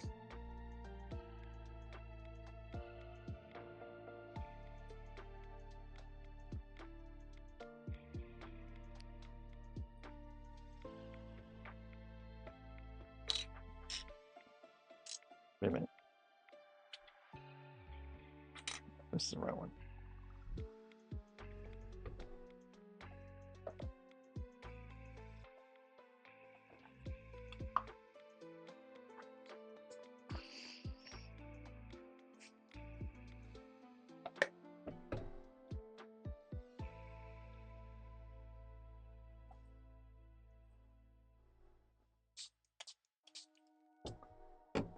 Yeah, that's pretty much how I washed my Lego pieces too.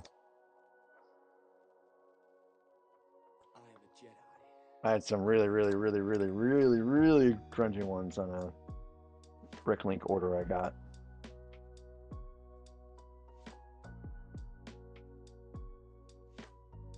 And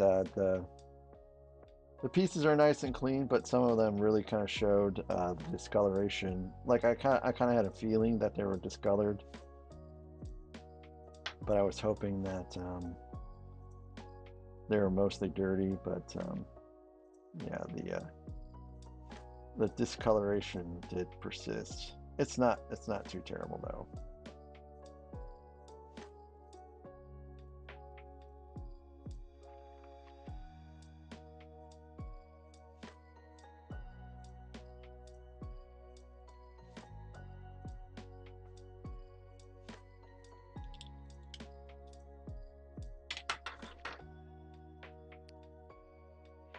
Just gonna let that kind of sit there for a second. Let it dry. I'm gonna get some water real fast. I'll be right back.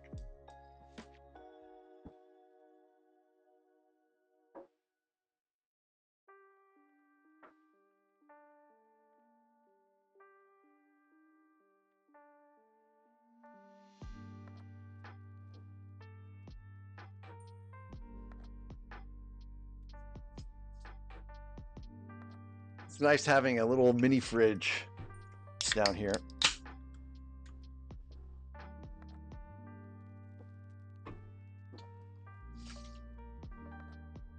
All right.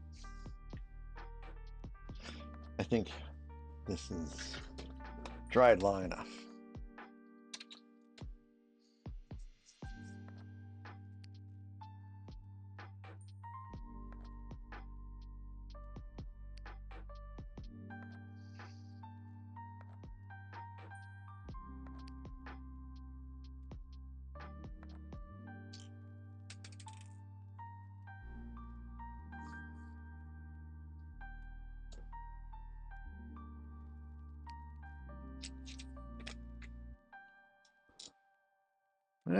Let's see.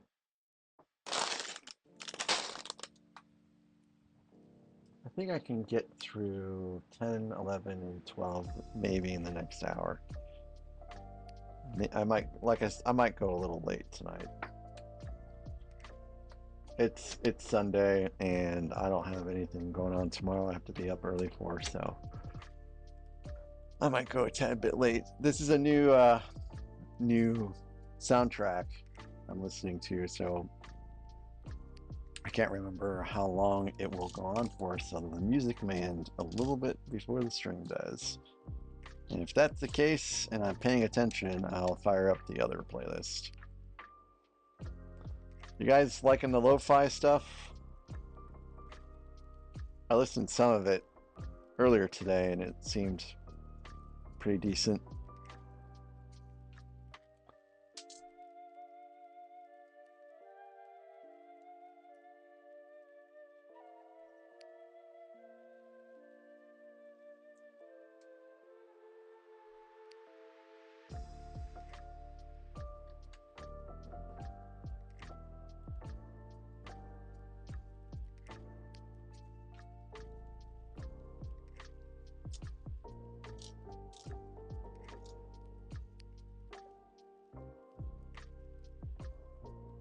Yeah.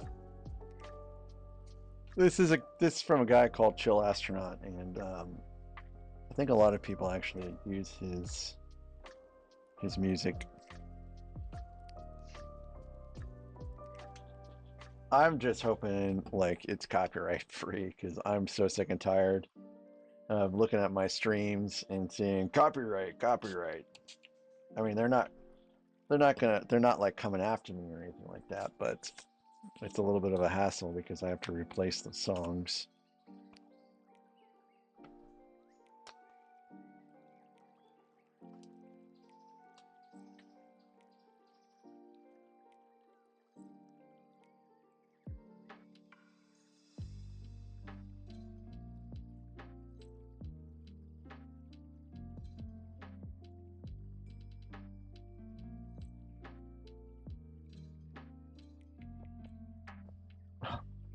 I don't know why I used my brick separator for putting the sticker on when I've got those fancy forceps that Zim sent me. Just spaced out there for a second.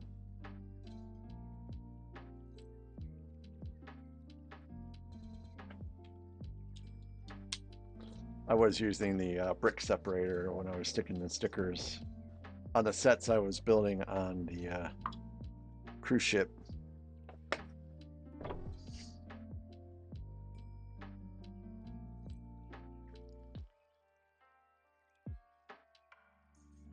Yeah, I remember you talking about that, Rex. That's pretty terrible.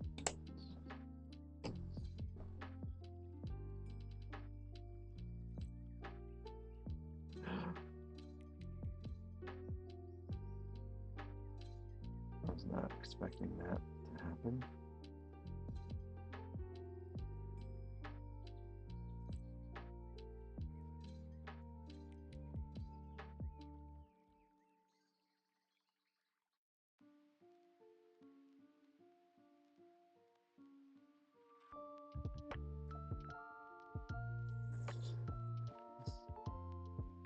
Oh, so it's funny that you say that, Zim, because we went to a restaurant yesterday called Rodeo Kitchen.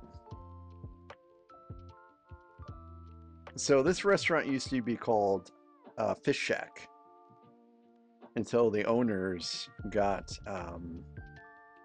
indicted for like not paying $300,000 worth of income taxes. So it's under new ownership now. And anyways, they renamed it to be Rodeo Kitchen.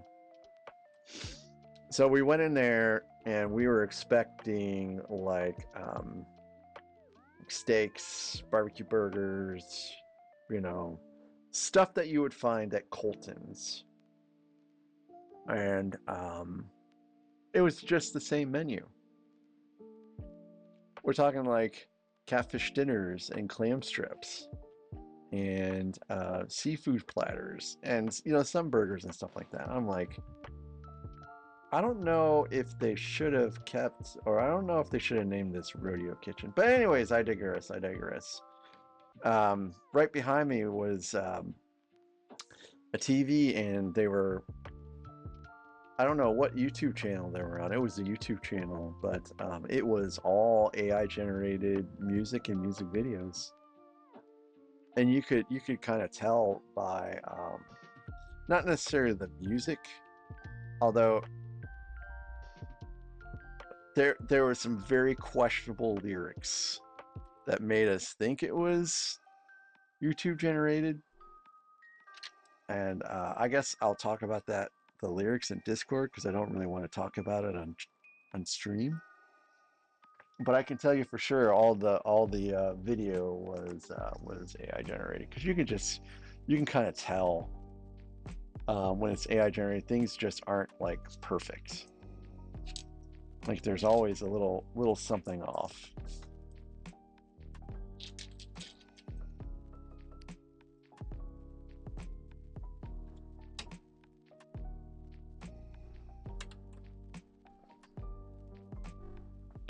Little Lego has been putting out some AI stuff that doesn't look too bad.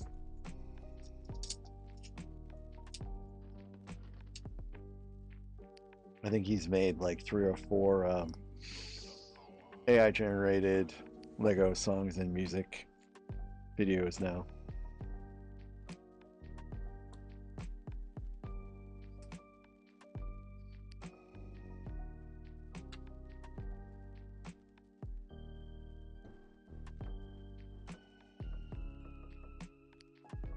I think Skynet's gonna come for us here within the next couple of years. Will you be ready? I'm going to rewatch all the Terminator movies as research and planning. On a serious note, though, I really do like the Terminator 1 and 2 movies. Also, you know, Terminator 3 was a pretty good movie too. I think that gets a little too much hate. I think Terminator 3 was pretty good. Where is Padme? Now, Terminator Salvation. Yeah, I don't think that one was any good.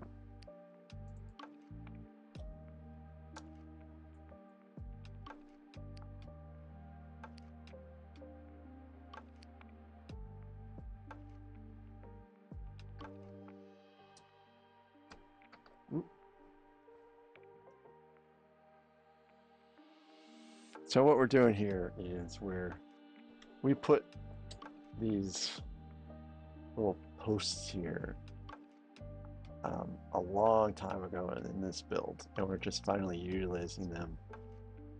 And we have a little hole here. It's like a receiver, and we're sticking this in here, and it helps the build like achieve the desired angle.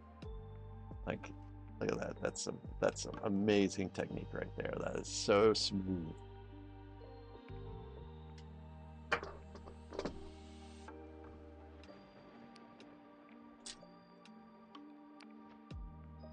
Lots of good building techniques in this set, if you ask me.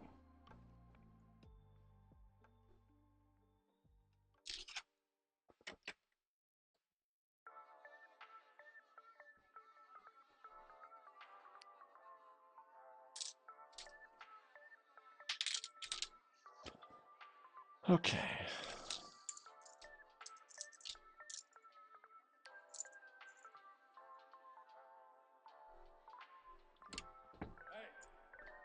So it's really starting to come together structurally.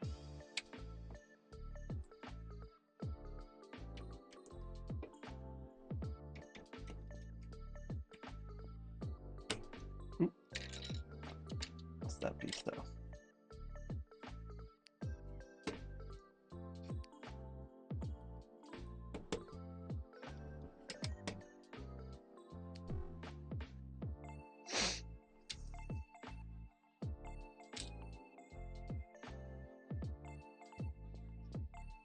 I think the allergies are starting to make a little bit of a comeback.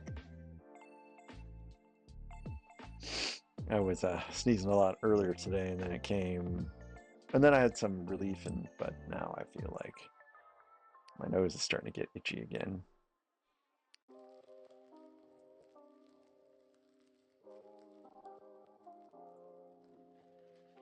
Man, when we flew out to Miami before we boarded the cruise the next day, um,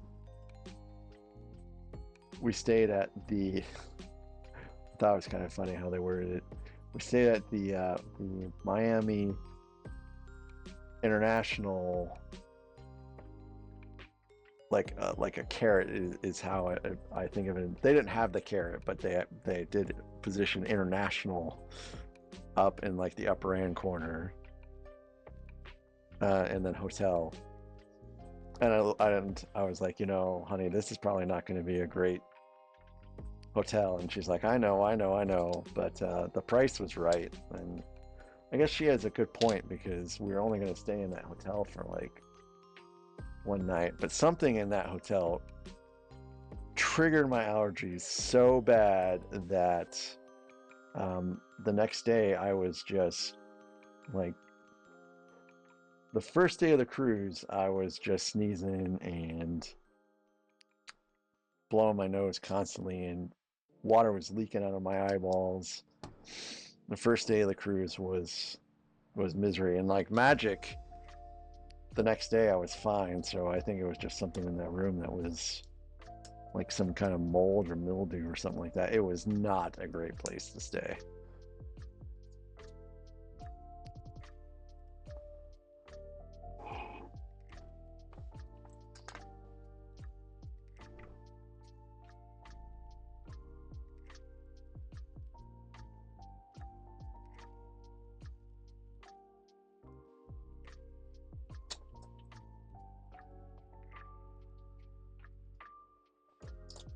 All right. So how far back do I, okay, I need to stick it. Okay, go back.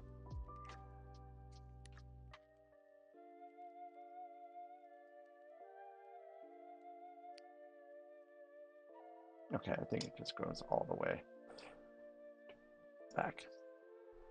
Flush.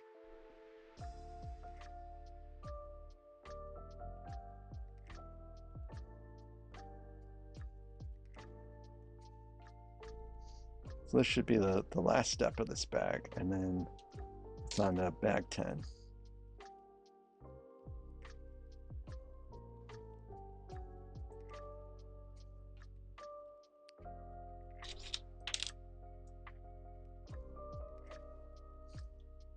So Zim, how much of the shoe do you have left to build?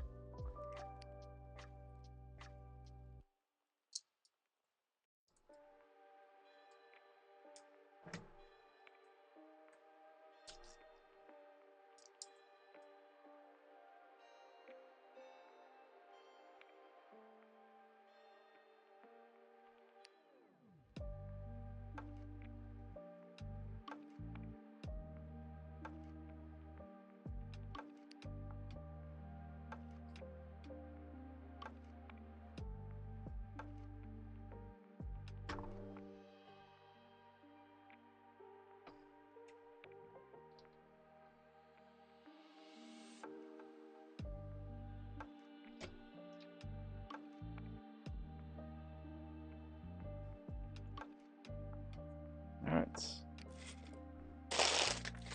Back 10.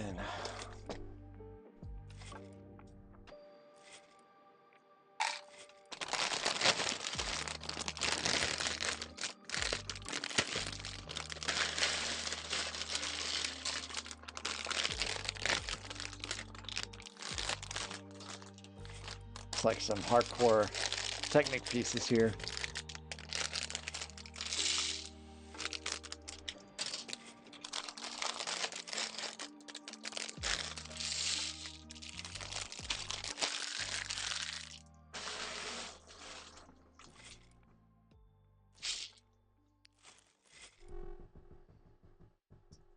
Oh yeah. Yep. Definitely looks like the middle section and part of the tail in this step.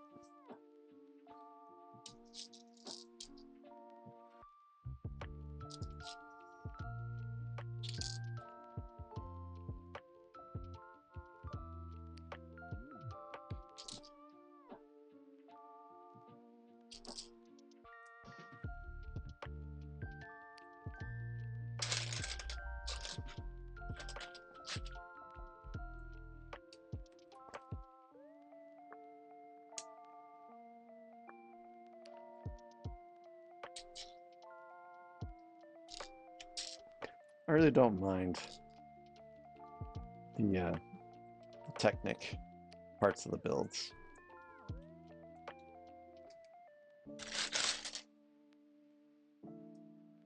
As long as I get the pin placement right.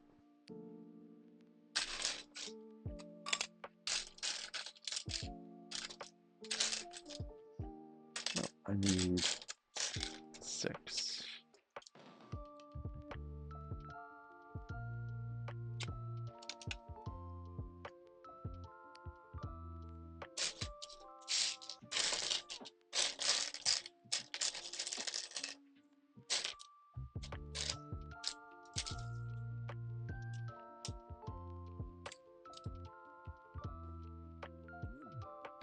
Yeah, Luffy, I do too. And something I also really like about the builder instructions is you can, rotate just to make sure that things are cool, and you can zoom in. And when I say cool, I mean sometimes it's difficult to make sure, which stud or anti-stud you're supposed to stick things on when instructions are unclear. And tomorrow I guess I'll investigate and see if I can get sound to go over, because it does make like kind of cool noises too, especially when you open a new bag and when you finish a bag.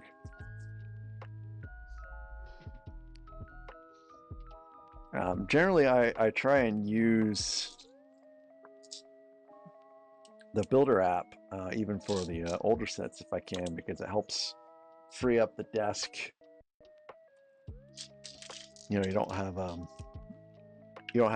book in the way, and that's very handy when you're building like something like the Millennium Falcon, where you've got like a spiral bound book on the desk. Yes, Luffy, that is the official Lego Builder app I'm using.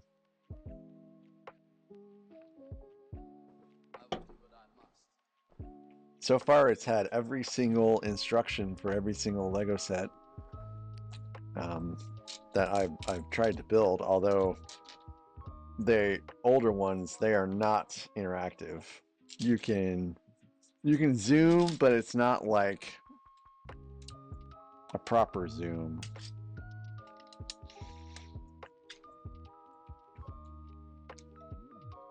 So yeah, I definitely recommend it.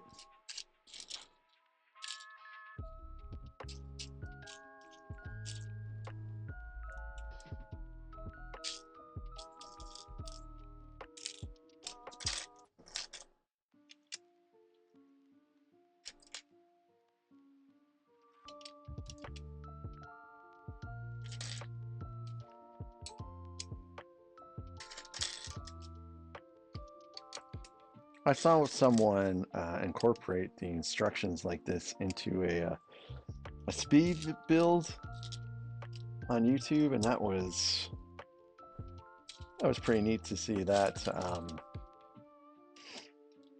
like show in real time the position of the build and instructions.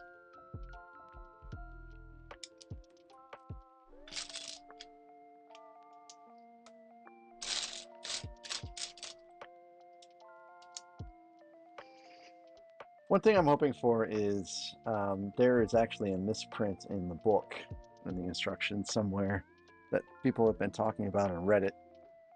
And I'm curious to see if that flowed into the digital instructions or not.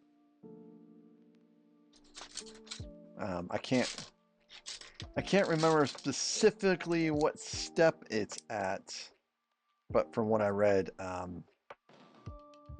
it kind of makes you stop in your tracks because it's a little confusing. So if I encounter a confusing step, I know I'm there. Because the rest of this build has been certainly not confusing whatsoever. It's been, it's been a really great build. I would have to put this, pretty ranked high in Mac's current repertoire of built sets. not like Superstar Destroyer level. Let's not get carried away, but fairly high up there.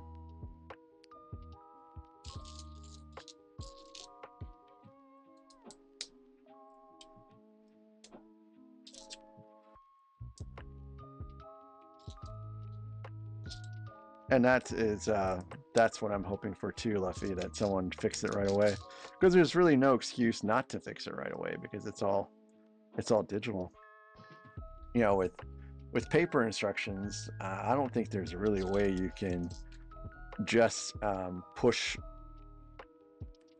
instruction revisions out that way. Now, I'm sure that you can go to Lego's website and download an updated version of the PDF that has a fix to the instructions.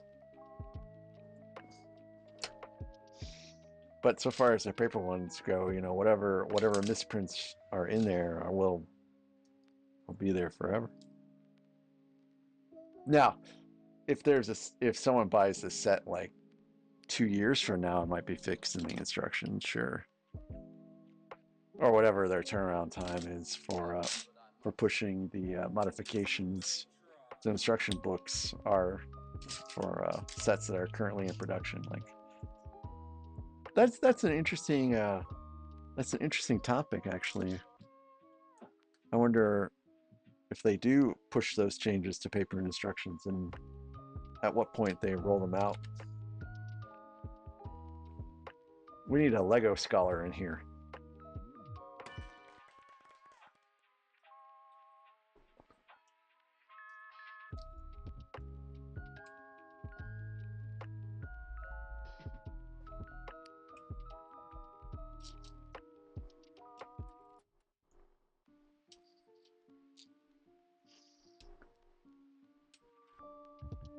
So I've built the UCS sets so far, all of the UCS sets from now until I'm starting to get into the 2012 sets now. Like I already built the Superstar Destroyer, and that was a 2012 set, and R2-D2 also was a 2012 set. But the only problem I've seen is that a lot of the newer sets had a lot more missing pieces in them for me. Like that was something that was going on for a while when I was starting to build out some of my initial UCS sets, and it happened on stream too. But so far as the build quality goes, it still has been, you know, pretty decent from what I've experienced.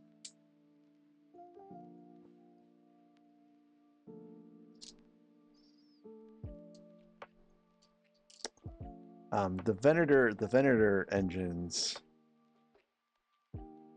some people have complained about those because if you don't really smash those engine pieces together, they will sag a lot, and that's kind of unfortunate.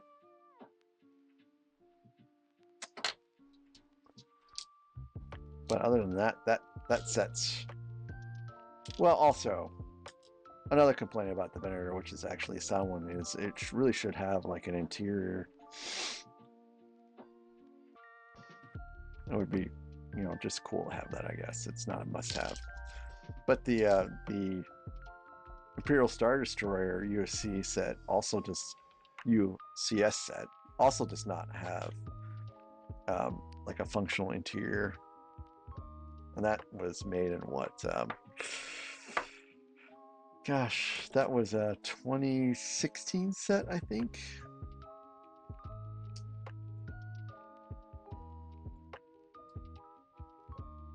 Now, the Superstar Destroyer that was made in 2012, that does have like a functional interior. You can pop the top off, and you can see like the bridge and all that stuff. It's pretty cool. Oh, the playsets. Gotcha. I don't. So I got all the May the 4th sets, and I have all the starships, but I haven't built them all yet. and I have Sarlacc Pit, but I also haven't built that one out yet. But those are pretty much all the experience I have with non UCS sets. I Onyx Cinder. I almost forgot about Onyx Cinder. I got Onyx Cinder. That was a pretty cool set though. Like those engines, the way they move. That's the bomb right there. So I'm kind of ignorant on a lot of Star Wars sets over the years, which is unfortunate, but that's just the way it is.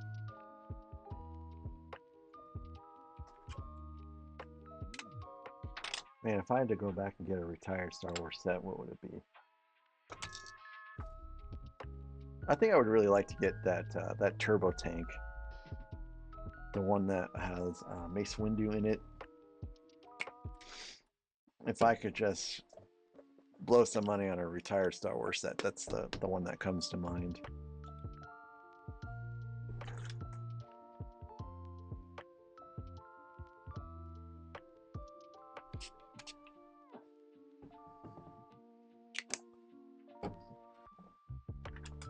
Okay, sticker. So it looks like a lot of these stickers are actually in the bridge. Doesn't seem to be a lot of external facing ones. There's a few, but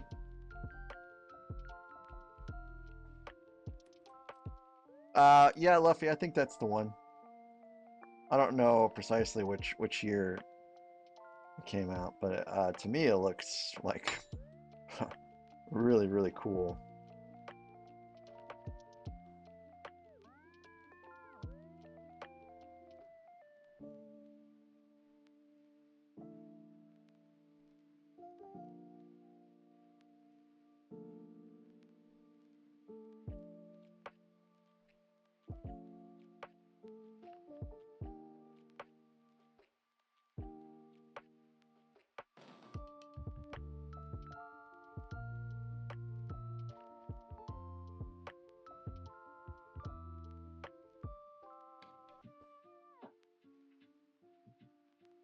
There is the minifig store, or I guess technically it's a minifig shop in St. Louis actually has one of those turbo tanks for sale.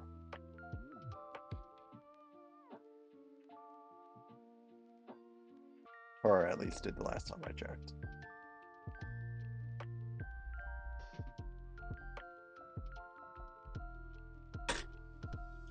I think it's like $2,000 or $3,000 for the set, because it's I think it's sealed. And I'm like, nope, not for me right now. I want to let this sticker dry a little bit. But yeah, I think that's a little too young to have the turbo tank. All right, I'm gonna stick this on here now. Okay. Sticker did not move.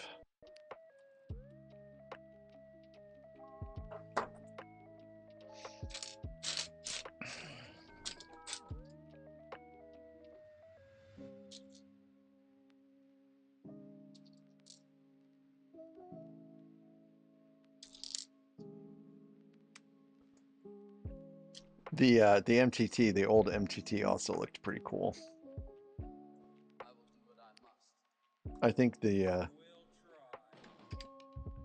one that comes out is going to be a little bit more diminished version of it, but I hope that they still keep true to the design of it at least.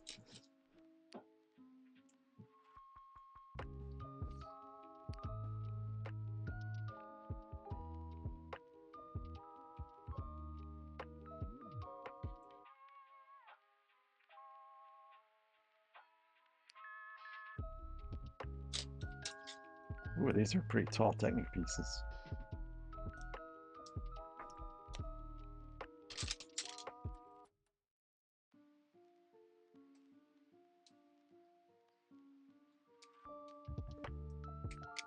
Oop.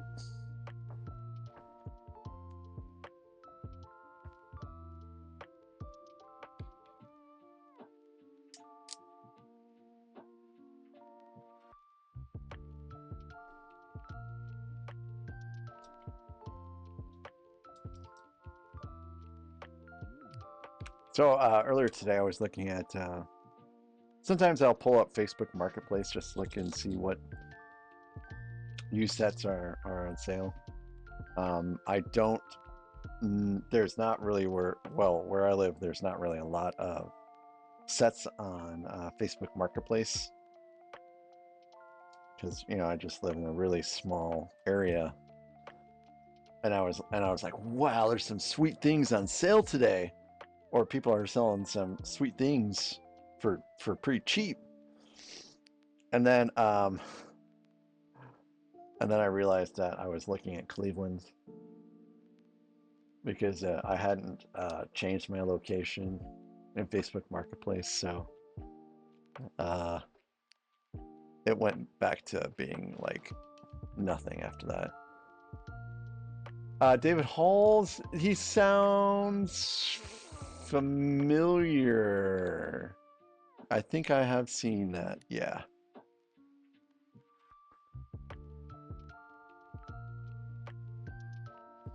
And that kind of leads to like a thing we were kind of talking a little bit about earlier when I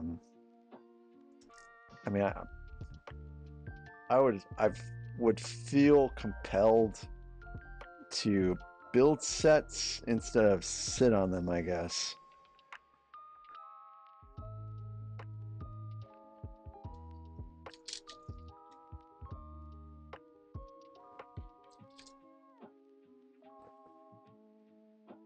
Oh, solid bricks. Okay.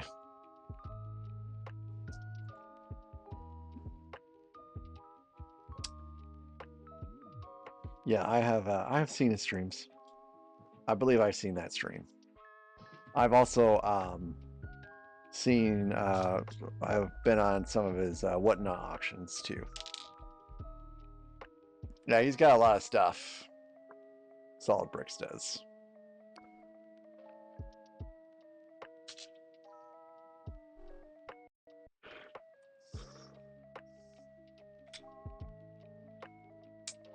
He's also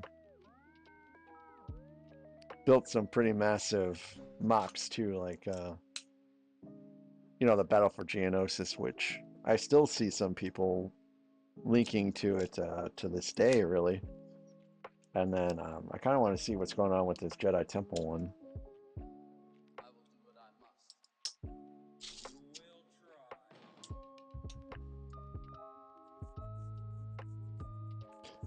Yeah, I wonder how he paid for all of that.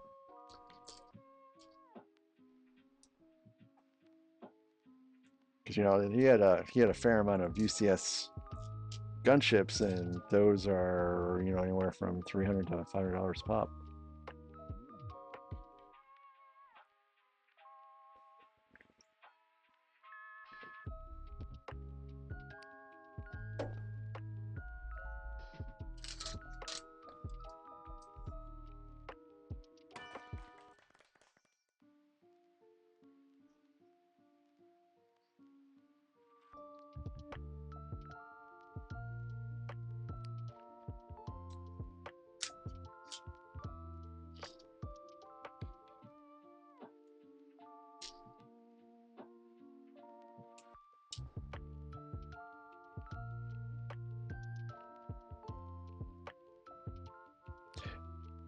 It's kind of shocking sometimes when you think about how long these people have been on YouTube.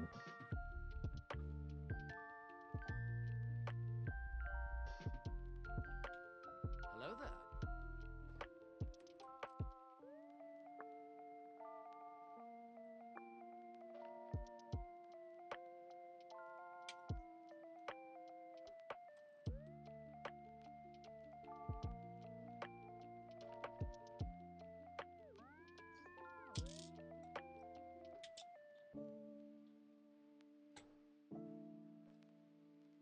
Hey, Rock a Fire fan!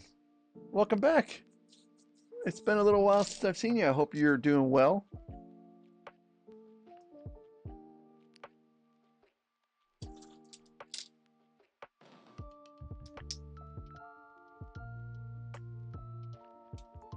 When I went to the minifig shop a couple weeks ago, they had a pretty large Battle Kashyyyk mock in the centerpiece. It kind of made me a little sad actually that they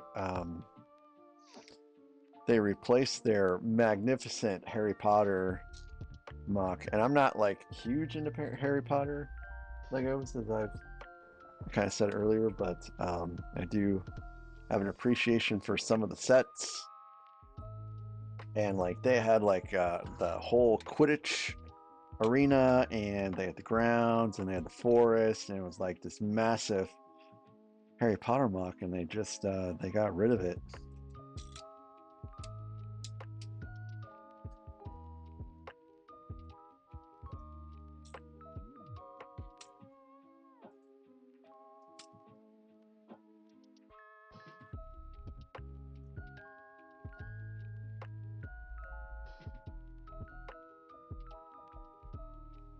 Okay, so this part's in there.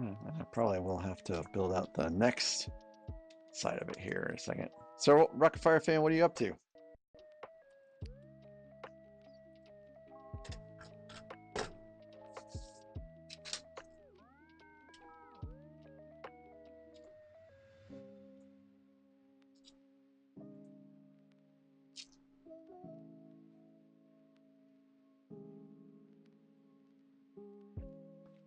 Welcome back, Alexandria. Or you may have been here this whole time and just been lurking, which is perfectly fine, by the way. Lurkers are always welcome.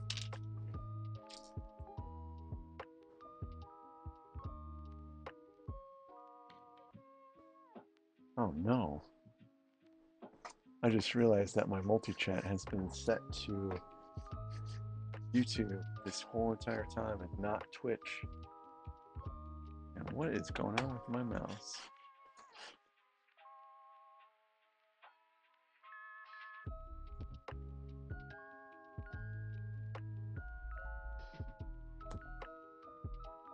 Okay, let's see if I missed any Twitch chats.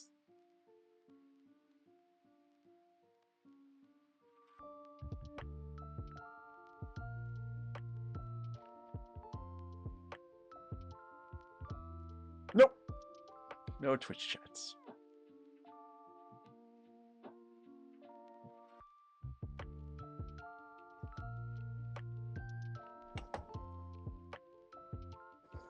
Oh yeah, no problem, Alexandria. Like I said, everything is cool. Everything is cool. I'm still here building. You guys can watch and talk, or watch and not talk. It won't bother me a bit. I'll still be clicking bricks, making progress, enjoying the set. Where'd you guys have dinner, Holly?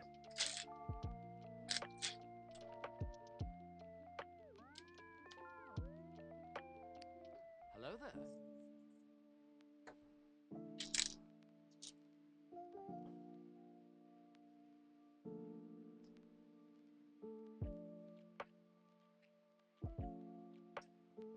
Hey, so Autistic Tank Enthusiast, if I recall correctly, when we spoke last, you prefer the term, you prefer to be called Panzer. I think if I remember correctly, you prefer to be called Panzer, so welcome back, Panzer.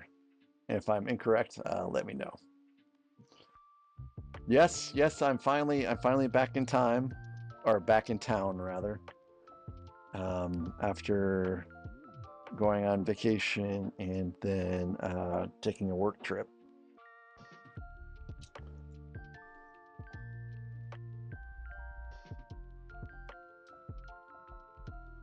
So yeah, I'm glad to see you back too. So Holly, did I tell you about the speakeasy on the cruise ship I went to?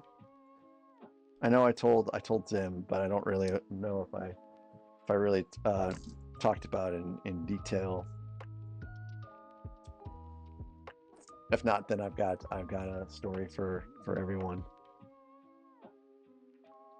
The work trip was pretty good. I guess I'll talk about that more in a little bit.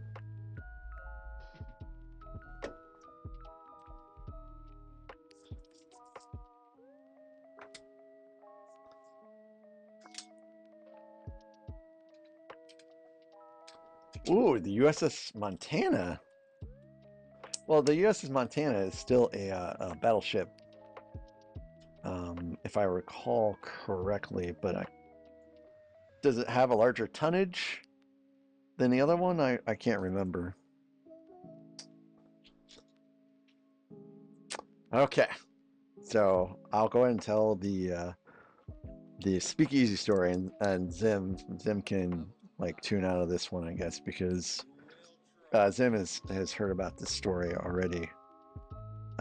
So anyways, we get on the cruise ship, and you know, I at the front part of the ship, on I guess you could call it like the store section, where they, you know, you can go in and shop. It was, I think they call it like the Emporium, the World Emporium section. Anyways, at the front of the ship is a red British telephone booth, which seemed a little strange to just have one there. And there are people that are like taking pictures and stuff like that. And I was like, wow, I mean, I can also appreciate having a phone booth like that, but I didn't really hazard that there would be so many people taking pictures of it. So anyways, there's a Facebook group for the people on the cruise, and my wife was a member of it. And she's like, yeah, did you know that they have a speakeasy here? And I'm like, what? A speakeasy? No. Now, all the other speakeasies I've been to, like, well, the two I went to Cleveland, you just kind of had to know where they were, and from there to get into the speakeasy. And if you guys don't know what a speakeasy is, it's just a hidden bar. But the one that I'm most familiar with in Cleveland, you go upstairs, and then you open a book, and you hit a button, and the door opens, and you go into the bar. So it's pretty cut and dry. So I'm like, oh well, it's cool. So, you know, I'm starting to investigate how you get into the speakeasy, and the entrance of the speakeasy is on the other side of, or it's really at the back of that red telephone booth, the British telephone booth people were taking pictures of. So I'm like, okay, cool. So, you know, I'm like, let's go down there and let's explore. Let's see if we can try to figure out if we can get into the speakeasy. So I go into the speakeasy, and just, well, the telephone booth, and, you know, I'm dialing numbers and, you know, trying to figure it out. And for the life of me, I can't figure out how to get into the speakeasy. So then we find out later that you have to get tokens, and the tokens are given out from staff. And people have said that they got tokens from, like, you know, captains, not like captain, but different captains.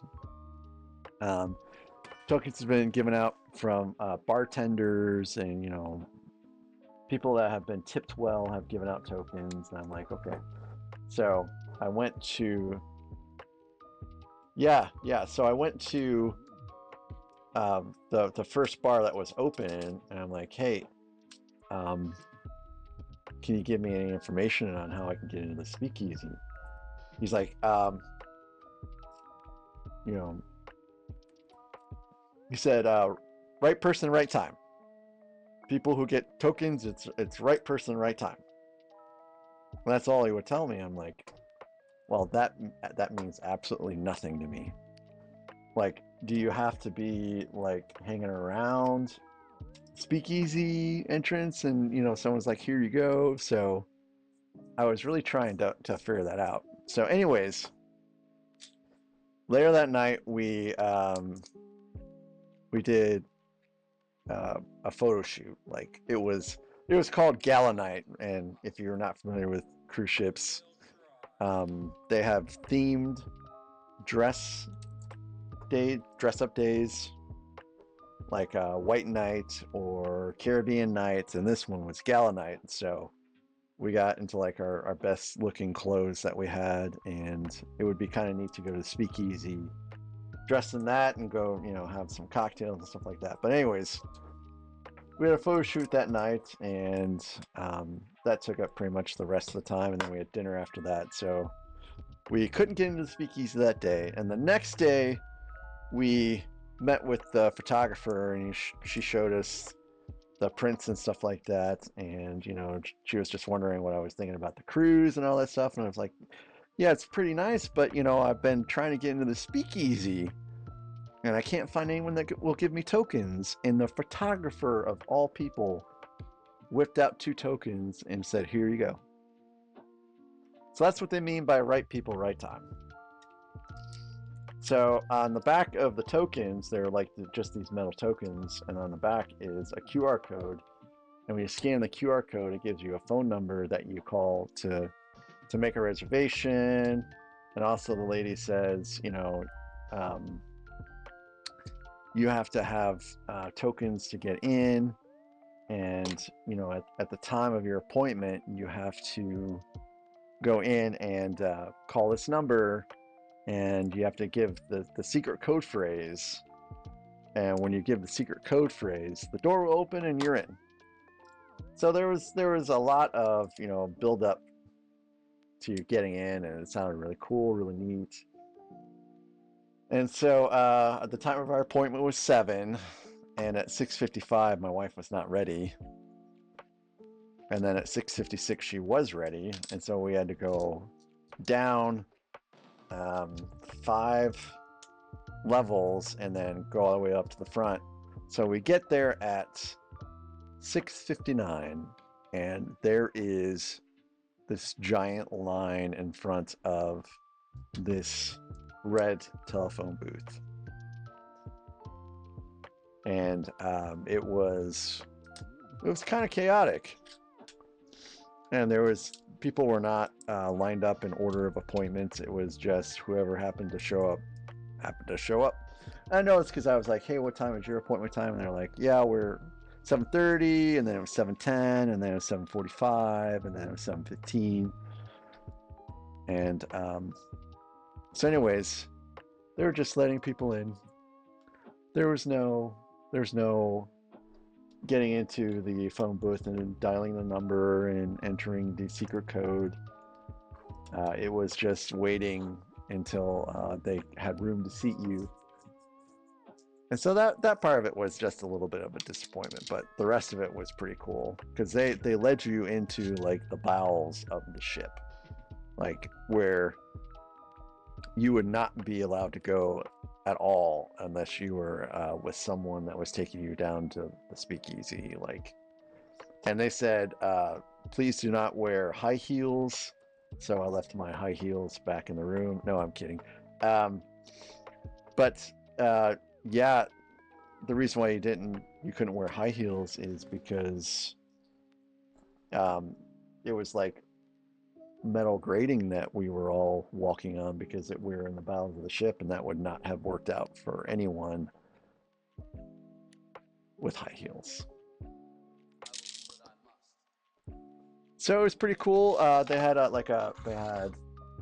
basically a lady that was dressed like a flapper, and she was dancing and tap dancing, and there was someone that was accompanying her that was playing I think a guitar, and he was also tap dancing. And then after that they had a ragtime band, and it was neat, and we were kind of hoping that we would sit down there for a little while and enjoy the next show, because we actually kind of came in a little late, so we missed the beginning of that show. But they were like, show's over, you're getting out of here, you guys gotta go, we gotta let more people in here.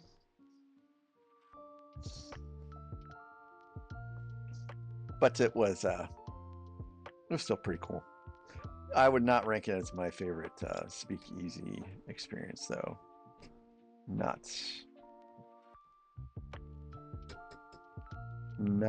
the best.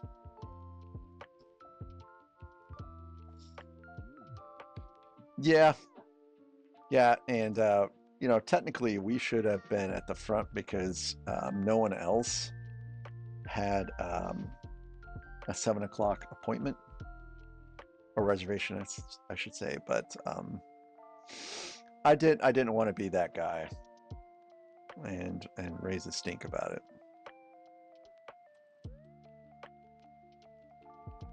Now, what did kind of upset me later on is I started seeing people selling speakeasy tokens, and that did kind of make me a little mad.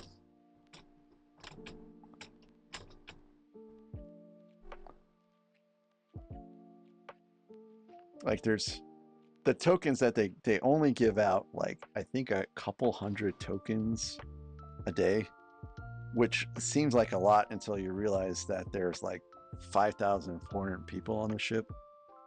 Some of them are kids, but I would say the majority of them are adults.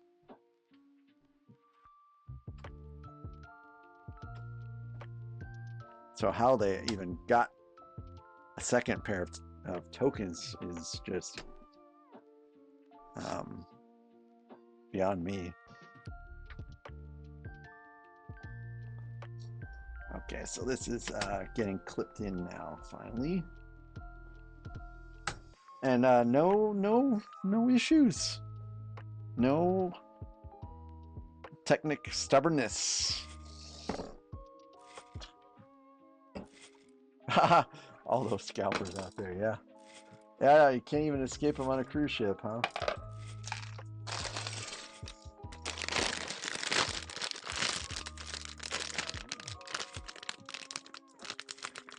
So to go back to what you were saying, Panzer, sorry I kind of diverged from what you were talking about. What are you using for the guns on your battleship? Like what techniques are you using?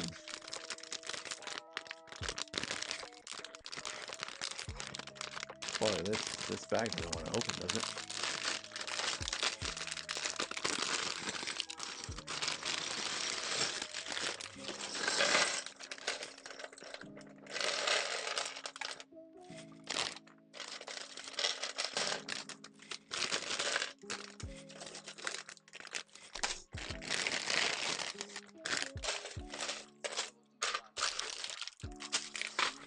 Here, I think maybe I'll find a picture of me in the telephone booth trying to figure out what the heck I'm supposed to do to get into the speakeasy.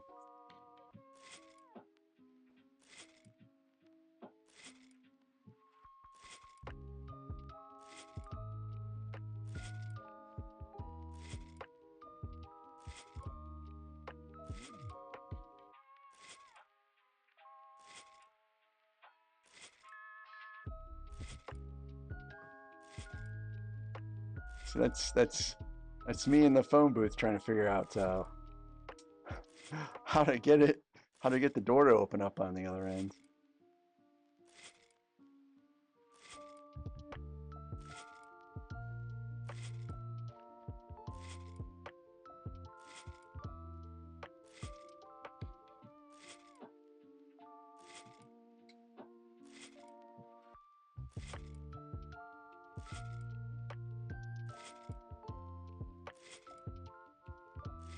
And these were the tokens that we got. Sorry for the light.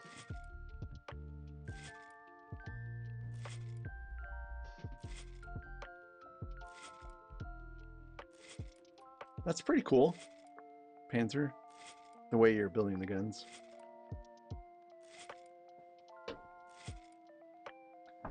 Man, those battleships. It's really sad that they got retired because they're such, just to me, they're feats of naval engineering.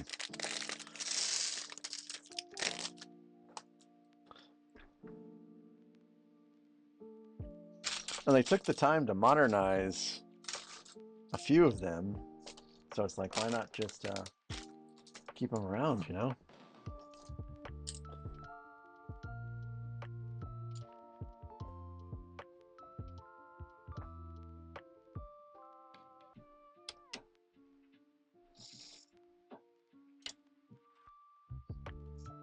What was it? It was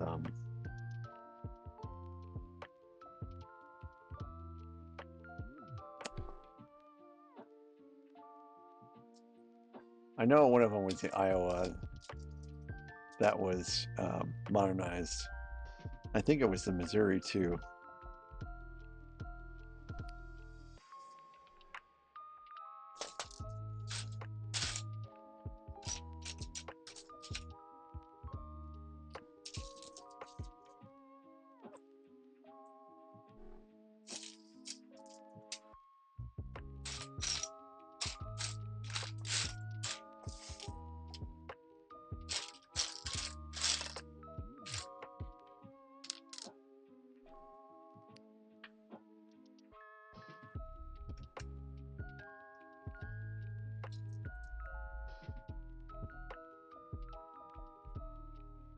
Okay, the Iowa and the Missouri.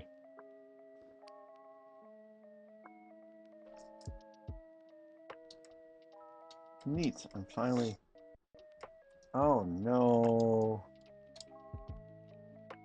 I mean, that's just a very minor mistake, but I didn't realize that when I was putting these fins on down here that it depended upon this yellow Technic piece to be at a 90-degree angle. Now I get to connect them, so just take that off and make sure now it's all flush this time.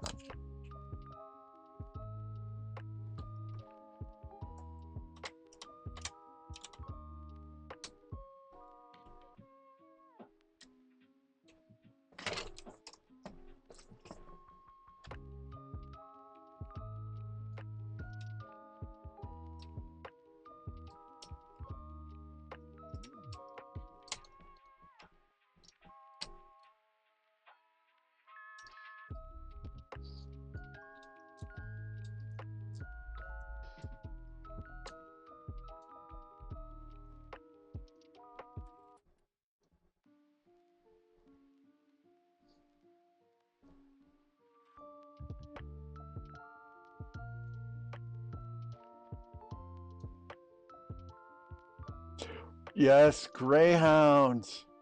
That is such a great World War II movie. And that, what I really like about it is when I was in the Navy, I was a sonar technician. So, you know, even then you're always a little nervous about subs. So, oh yes, Greyhound is such a great movie.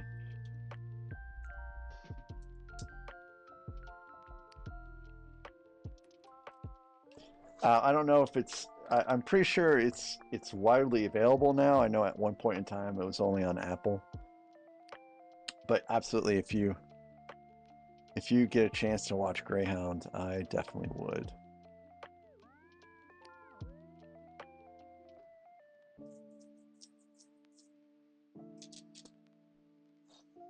I've not seen Battleship yet. What's the music? I think the music stop. The music's. I think it's still going. Oh, I forgot. I changed the camera and never flipped it back.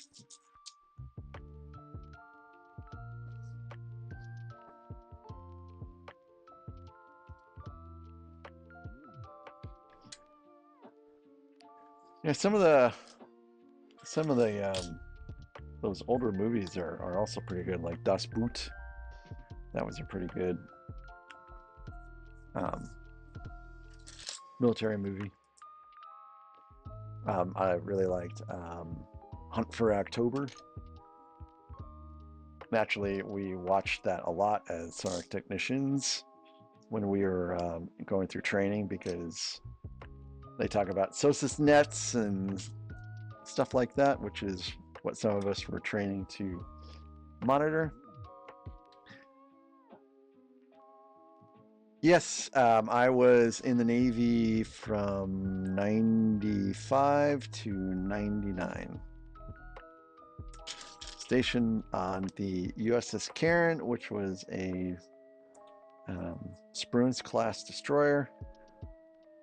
And then went to shore duty a little early because I was married to someone in the Navy. And went to Dam Neck and monitored SOSIS nets on the well, I can't say where the SOSIS nets are, but yeah, that was pretty cool.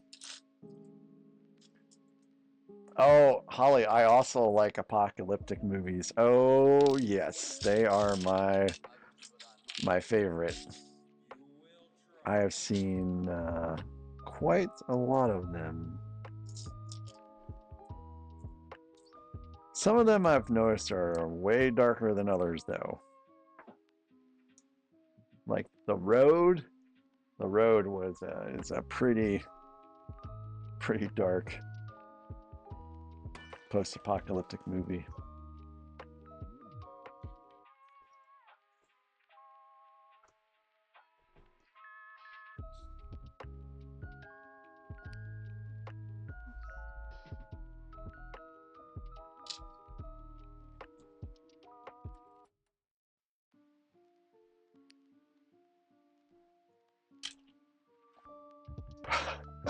Crying and dying.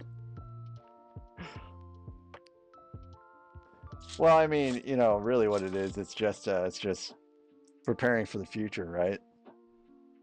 It's like, well, this is a possibility, or hey, okay, this could be a possibility, you know?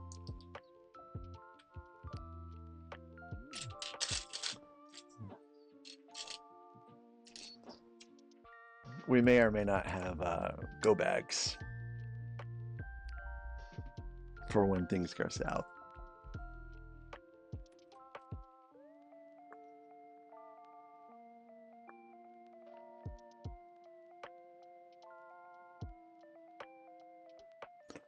My dad was in armored cavalry.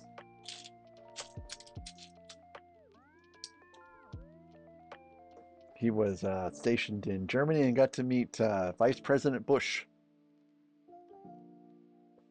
the one that was Vice President to Reagan. And my father-in-law was also in the army, and he was a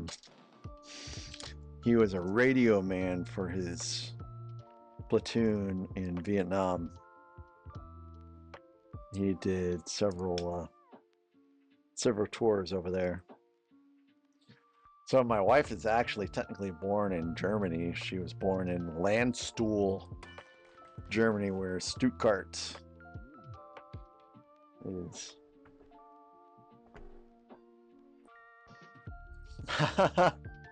Holly.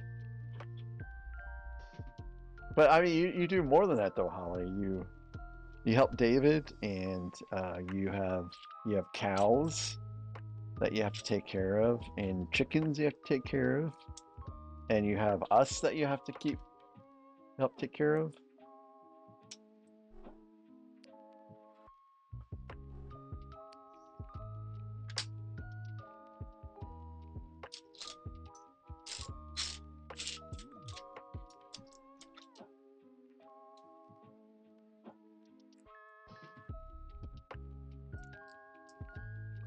Oh yeah, CBs.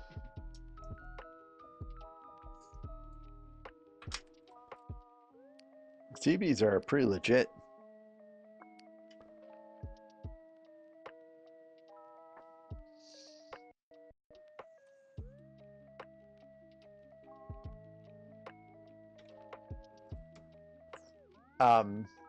Panzer, my dad also he did not see combat. He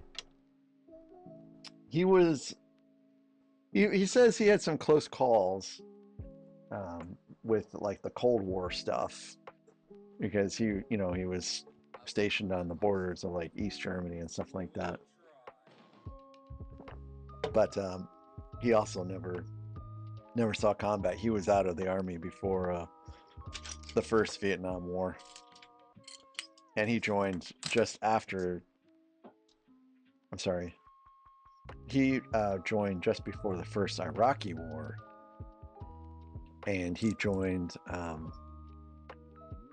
after after Vietnam. So in between Vietnam and Iraq, there was like no war. So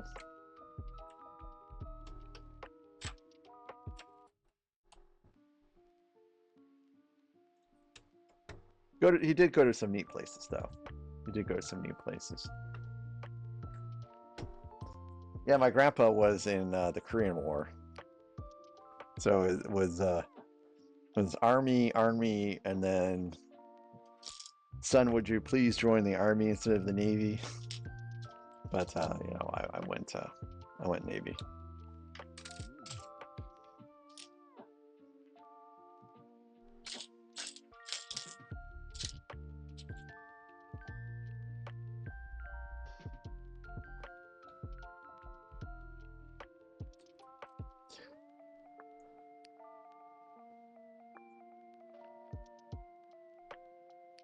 Arleigh Burkes are what replaced the Firespray-Class destroyers.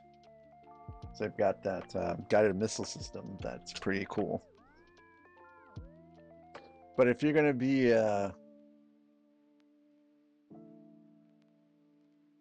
yeah, that's the John Paul Jones, right?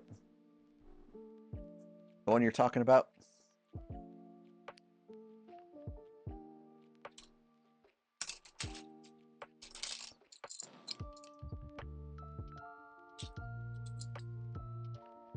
Better be careful on that flight deck on an aircraft carrier. You don't get blown off. I don't think that really happens to anybody. But I'd sure be nervous about it.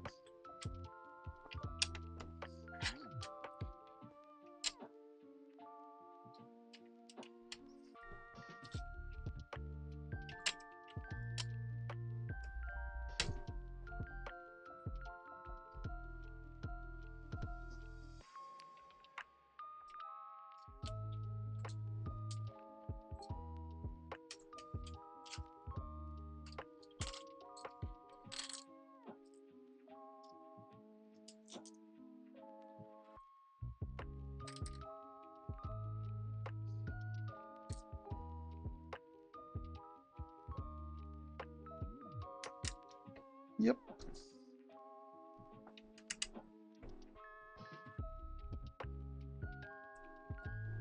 So I have something, because you seem to like a lot of like Navy history stuff, or you seem to at least be aware of some of the Navy history stuff. So England still uses the HMS Victory as its flagship, which is, you know, obviously it's a very, very old ship, but they still do like their commissioning ceremonies and stuff like that on the HMS Victory. So when we went to England, we actually took a train out, and I've been on the ship, and that was so very cool. And then later I got to see the tomb of Admiral Nelson, and that was, you know, that was a little sad, but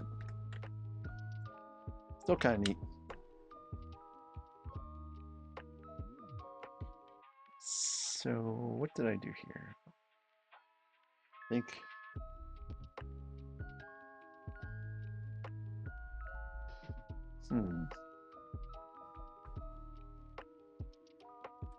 I think I put something on wrong. I think those are, yeah, these are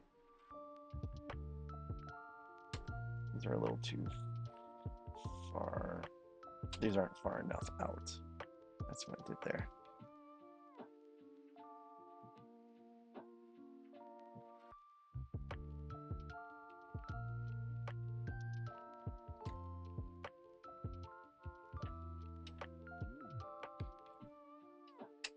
Well, these days I like to go see the USS Constitution. That would kind of complete my journey of Age of Sail ships that are still around. I think Old Ironsides is still out there. In Baltimore, I think? Maybe? Can't remember where the Constitution is docked at now.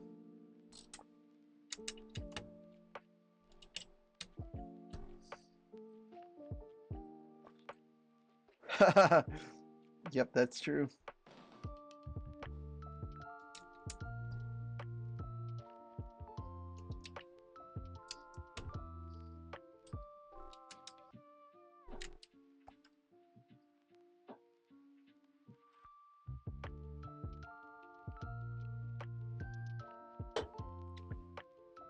Yeah, in Portsmouth, which is the big British Navy base, they had it's like they had a carrier and the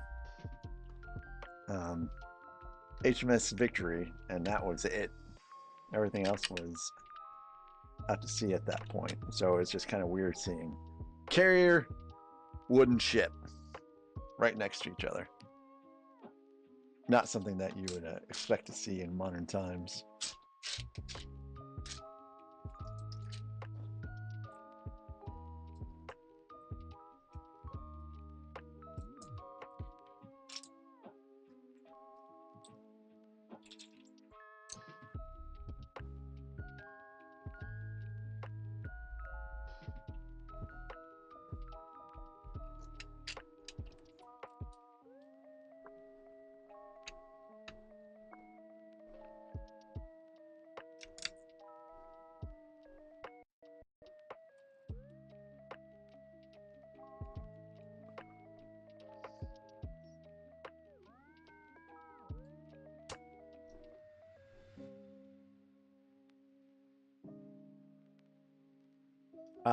Holly, are you talking about a wooden ship or a Navy ship in general?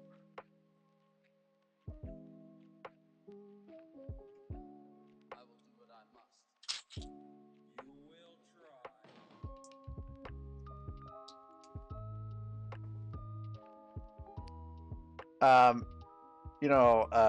Panzer, the first time I ever heard anyone really talk about sea shanties was during the Assassin's Creed Pirate Flag game. I don't really know anything about sea shanties beyond that. I've never really heard of them. I know when I was on McCarran, we weren't singing sea shanties, that's for sure.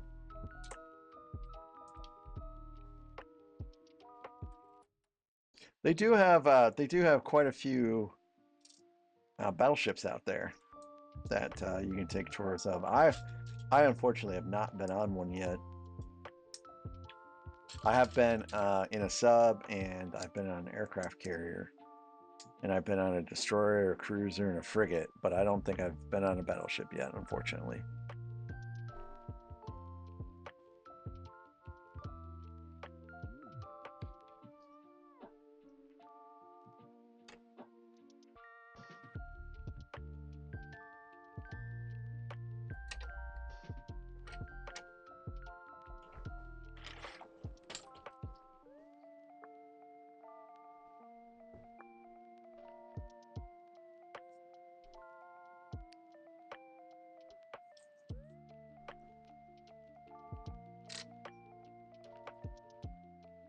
Also, I haven't really played very much of that Assassin's Creed game for some reason. Although I feel like I have like 6 copies of that game because it keeps coming out for a different platform. I'm like, oh yeah, I would really like to play that game.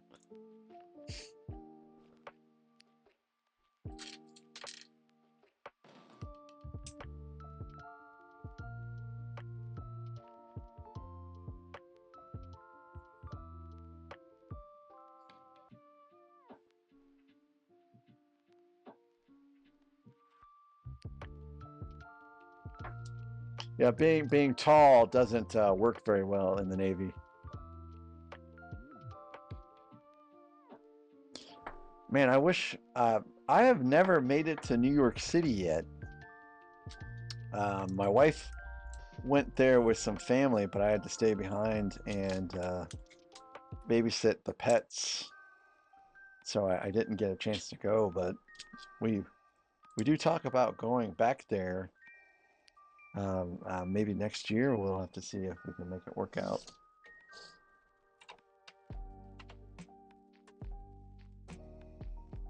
I've also never made it to Washington, D.C. either. I've driven through it, but I haven't, like, explored it yet.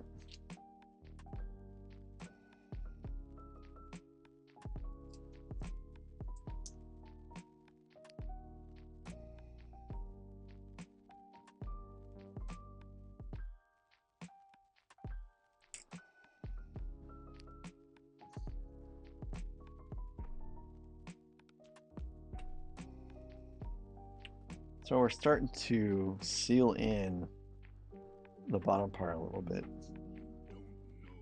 So we're starting to build up the middle layer now in some places.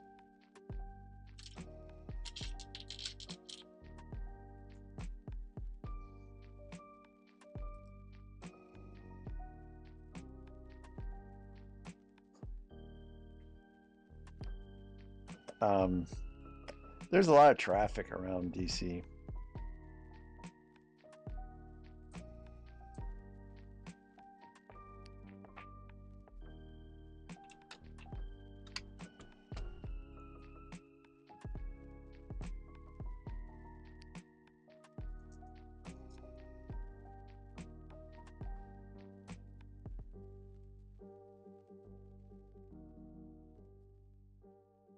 Floating pieces. Got a few floating pieces here. Was not expecting that. Ooh, ooh, ooh. Oh, hopefully, okay, cool. There's actually a crevice in here that I can accidentally drop something into. Hey, well, I'm glad that you're enjoying it, Panzer. This is the first time I put it on. I figured I would change up stuff a little bit from my normal synthwave.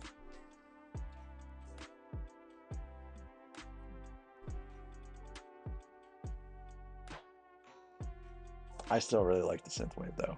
I'll definitely probably, go back to that again tomorrow. But I'll also come back to this again too. Just want to have a little variety.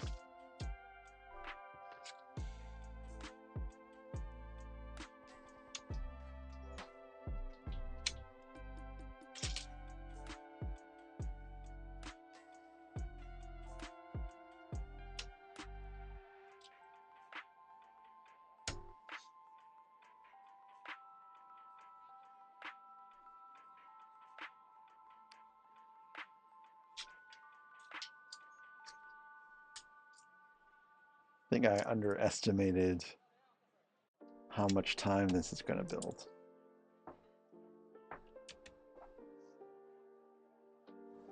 Like, I felt like tonight I didn't make as much progress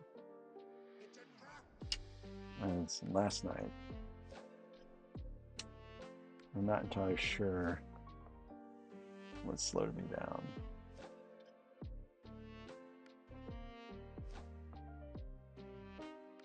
Oops. That actually doesn't go there.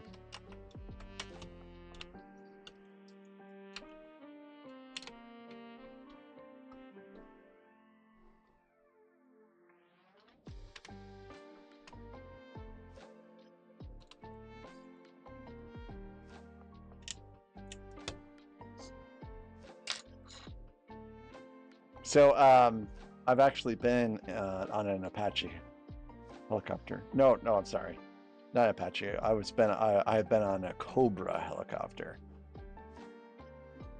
which was the smaller attack helicopter. My dad's got pictures of it too somewhere.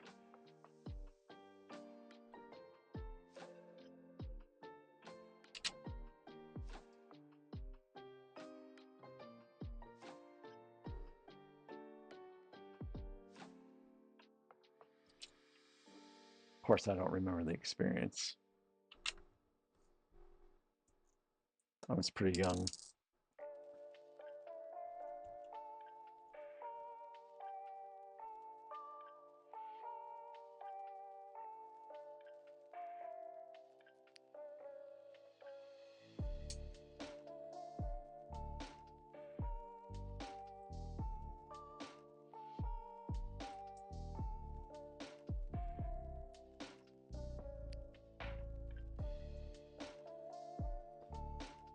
I've not ever been in a helicopter since then either. I have been in a Cessna.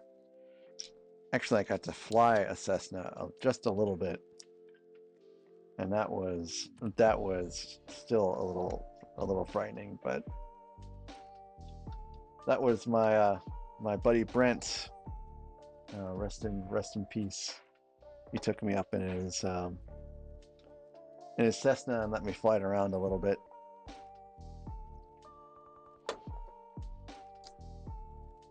It's actually an amazing airplane to fly because it really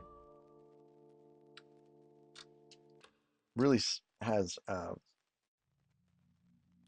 don't know how to word it. It really wants to stay in the air. Like I can't see how anyone could crash a Cessna by accident.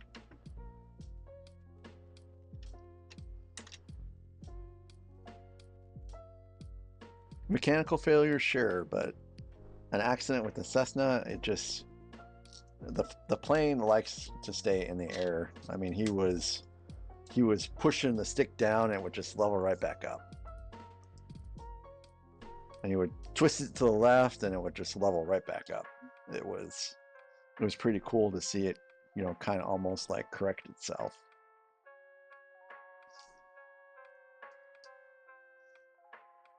And then he was like, "Hey, do you want to land it?" I'm like, "Nope. I do not want to try to land this.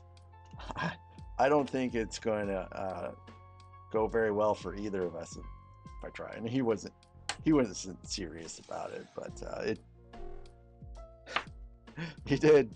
The notion of it did frighten me a little bit, though.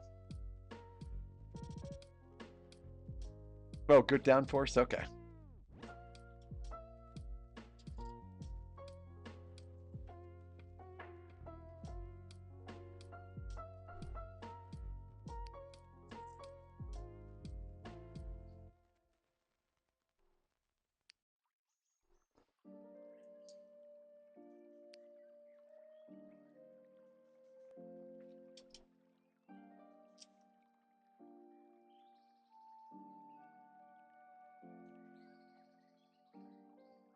Well, Rex, whatever those horror stories are, as someone that has flown a lot lately, I don't think it's nearly as bad as the Boeing engineer is telling you.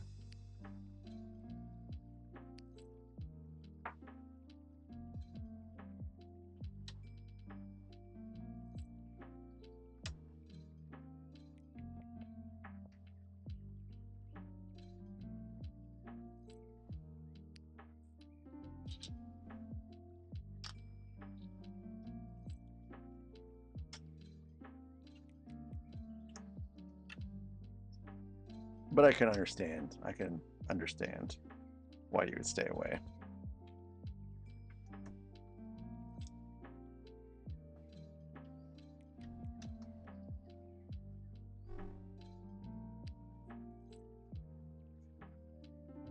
I don't think I am going to be able to build out anymore after this. I think this is it.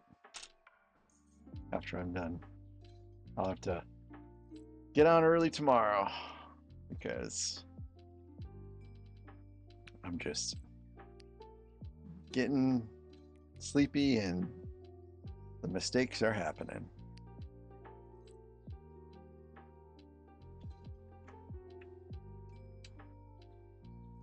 So I'm going to finish this bag up and then call it a night, I believe, and then probably resume earlier than 6 o'clock tomorrow.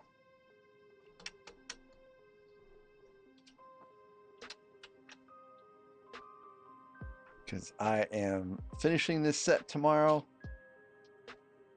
or bust.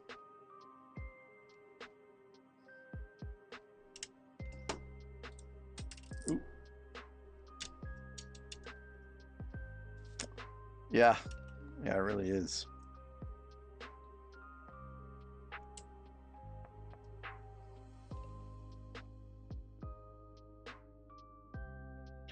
So Alexandria, there's a schedule that should be in the post, like sticky to the top of the post, or the chat rather. Sorry, there should be a schedule sticky to the top of the chat that has the schedule. And right now, it's after this, it's the DS9. Someone else's creation. I didn't make the mock, but I'm going to build the mock. And then after that, it's Tudor Corner. And the reason why I'm kind of doing it in that order is because Zim has been waiting a long time for me to build this. And so there's going to be a kind of like, oh yeah, sorry, Tudor Corner, and then it's the shuttle aircraft thing, or it's DS9 shuttle carrier Tudor Corner rocket. Sorry.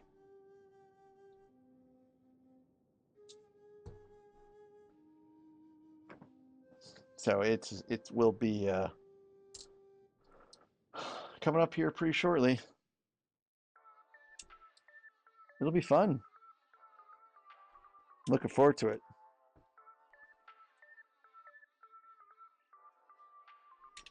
I think I'm gonna have to stick the rocket upstairs in the study because I think it's going to be too big to be put down here. Okay, so let me kind of get an idea of what I've got left here.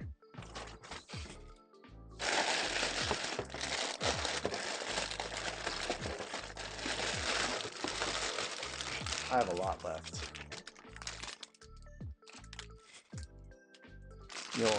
I think I will do one more bag tonight.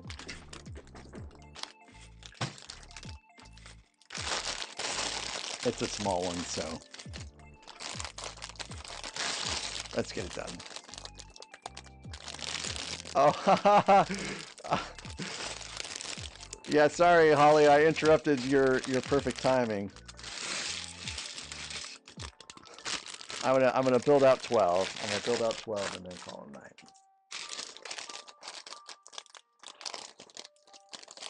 Oh, Holly, I miss sleepy time tea. Yeah. Man, why don't I drink more sleepy time tea? Who makes your sleepy time tea?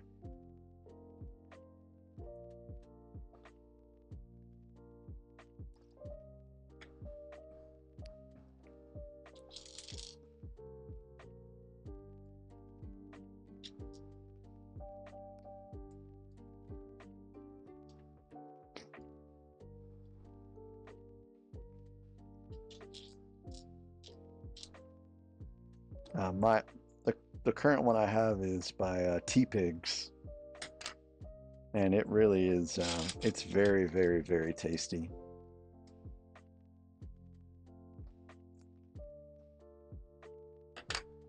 I have Tea Pig. I have Sleepy Time, and I have some pretty strong Earl Grey tea that I like to drink every once in a while too.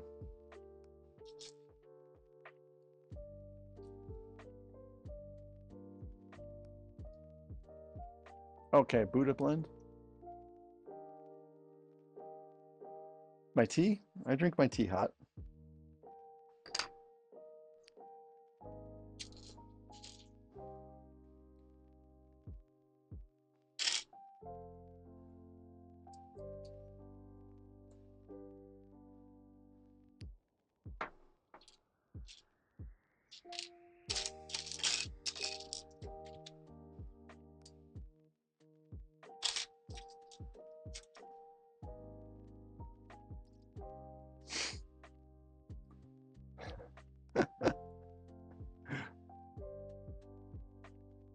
Oh wow, that's a lot of tea.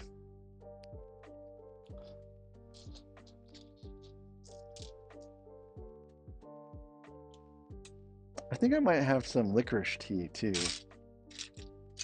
I just love I love anise. No, Holly, I'm not a part of Scotch Club anymore. I dropped out. I dropped out so that I could have my Wednesdays back, but I need to talk to Phil about making sure I get my pours. I keep forgetting to ask him about that. But the next whiskey club I should be there for. Oh, I gotta make sure I put that in the schedule. I forgot.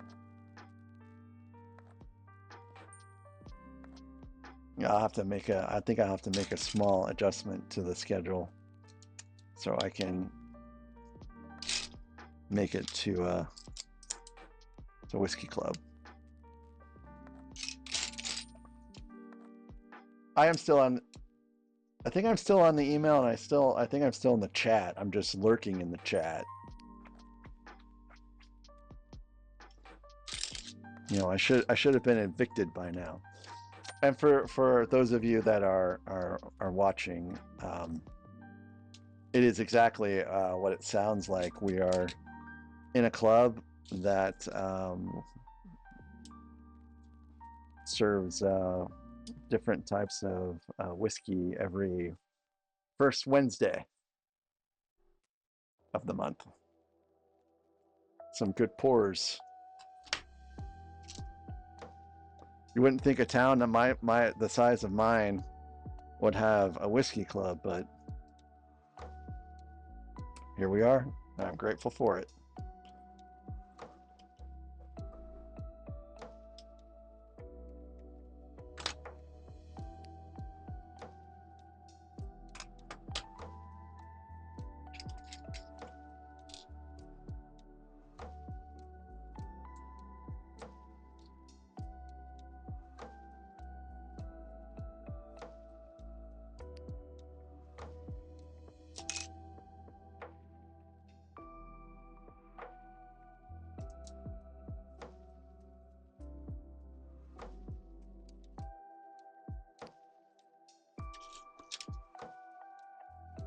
Oh, pans are cool.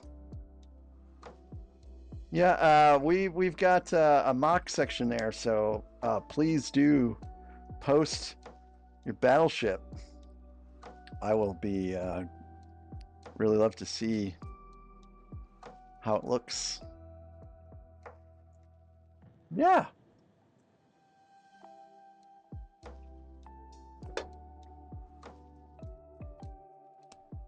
I'd say that we've got a pretty active community, and I know I'm in there all the time talking about stuff.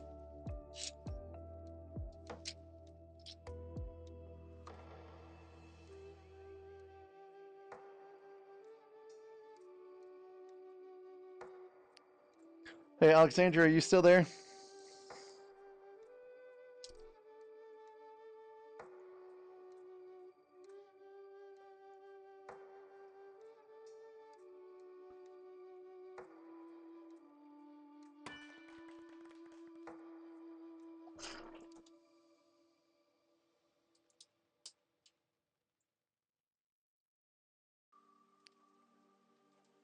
Anything has turned to the dark side. I'm so sorry.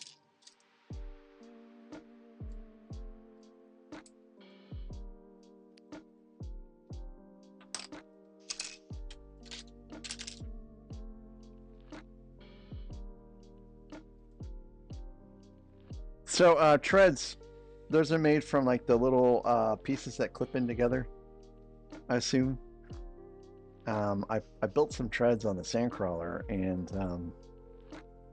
that's what they were using, and I assume they would probably use like the same thing for tanks, but I'm not entirely sure.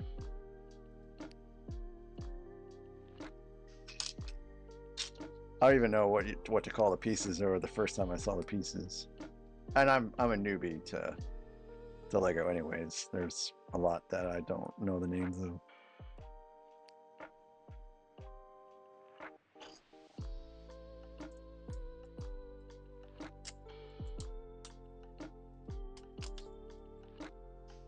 Hey, it works.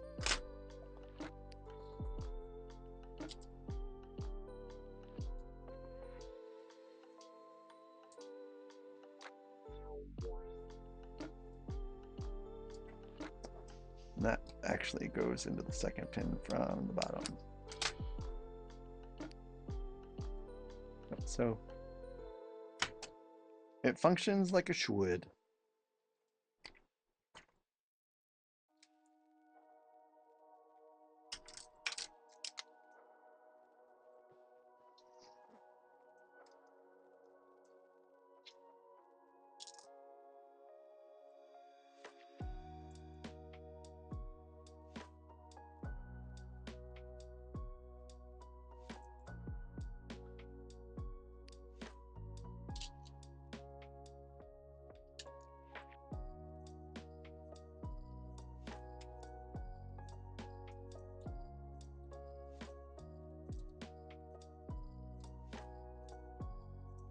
Okay. Well, you certainly really do know your tanks very well.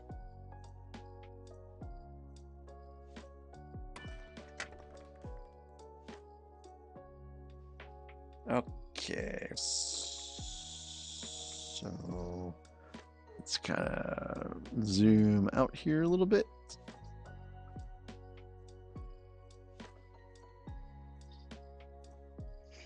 So this goes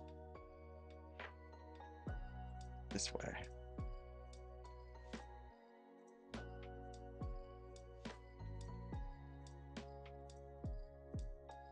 Weird.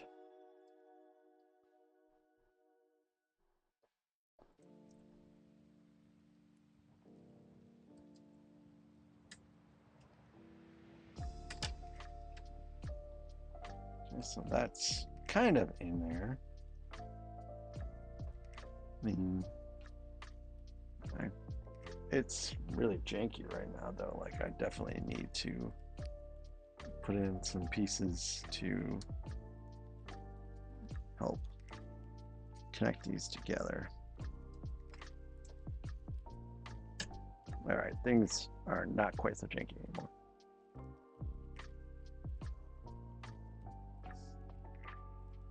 A fold-up railgun? That sounds neat. I know what railguns are.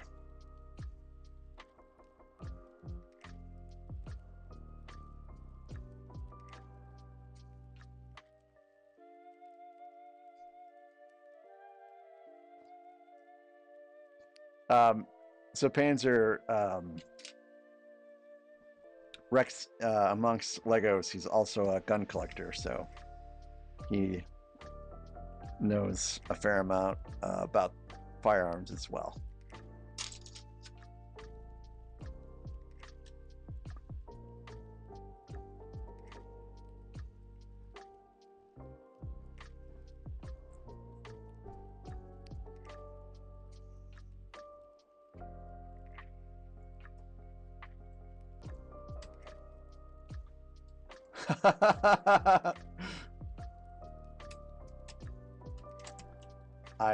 I don't have any firearms, so I guess I'm really the biggest loser in this conversation.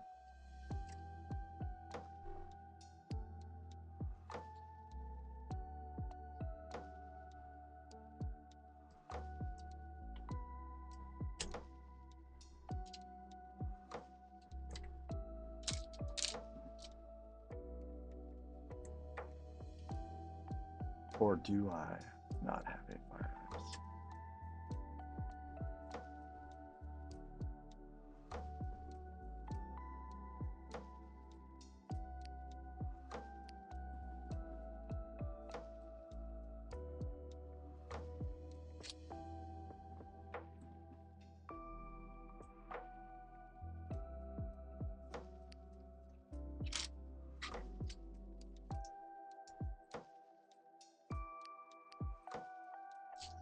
Hello there.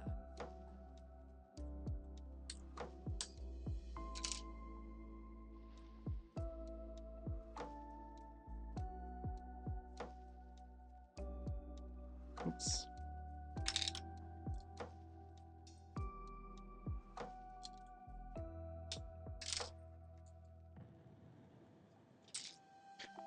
CC! Hey, CC! How are you doing, CC? It's been a while since I've seen you, like, in the stream, but I know I've seen you in Discord. I hope you're having a lovely evening, CC. Thanks for popping in.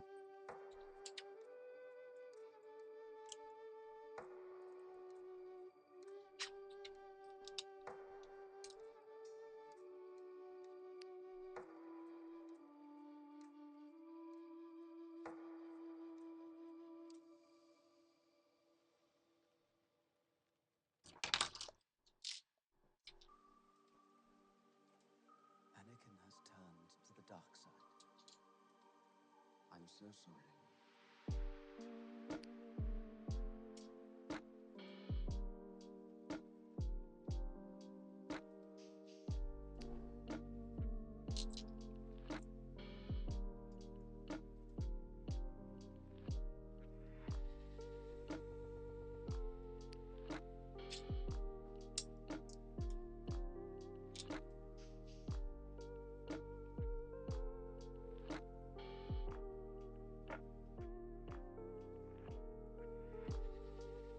Now, the hits tank I'm familiar with, but I haven't played Battlefield 2142 yet.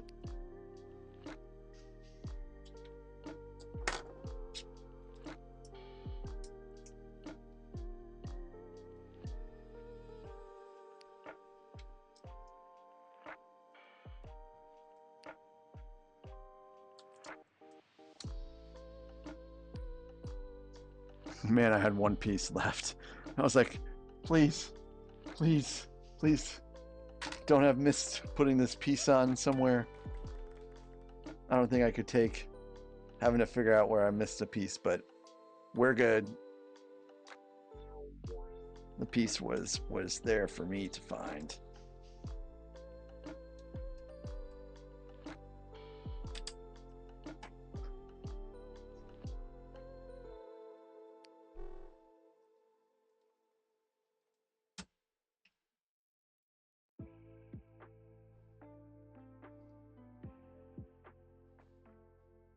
All right, so I think I've got this figured out.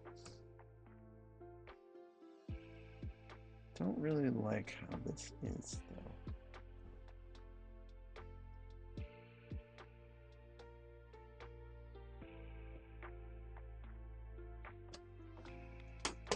Oops. Oh, is it in there properly? I think it's in there properly.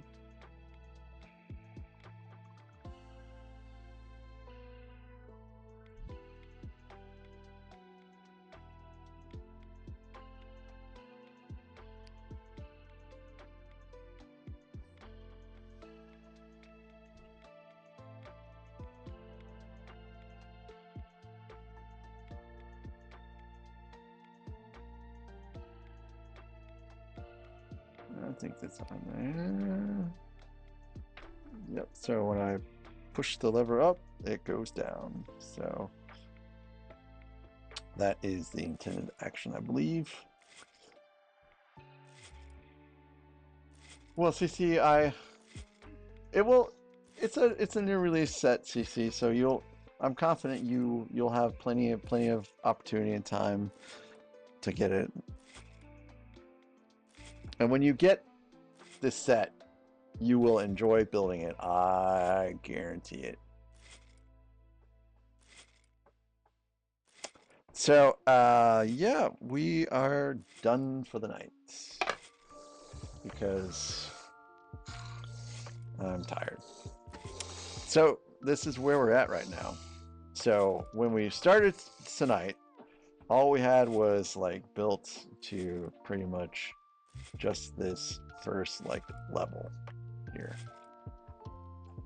This first level here. So we have really fleshed out the front. We've really fleshed out the back. We started on some of the upper tail structure of it.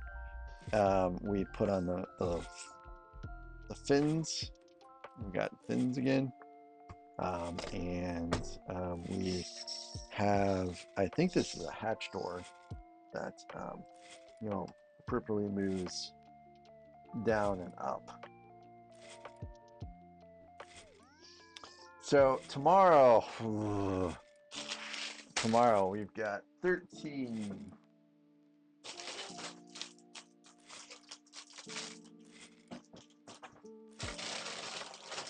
Well, we have everything up to like up to 24.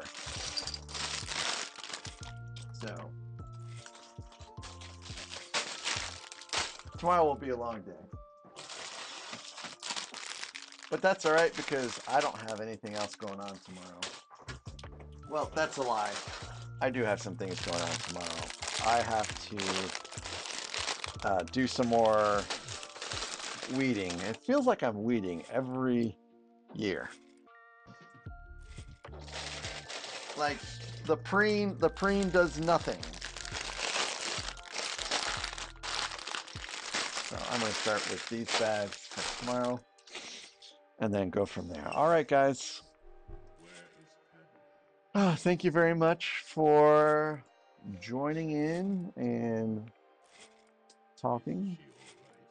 Some great discussions. Oh, Alexandra, I'm going to start a thread about the wheel to see if we can get some people to put options on there. So I guess keep an eye on that and, you know, add your input. For those that don't know, for a while there, I like put in some randomized options for silly things, and you know, it kind of made things a little bit more interesting in the stream. So we're going to try to revive that again. But anyways, thanks guys, and I will talk to you all tomorrow. I will be early. I will post an updated schedule, and you can tune in, you know, whenever you want. But I am finishing this set tomorrow, no matter what. So you guys have a good night, and I will talk to you tomorrow. Bye-bye.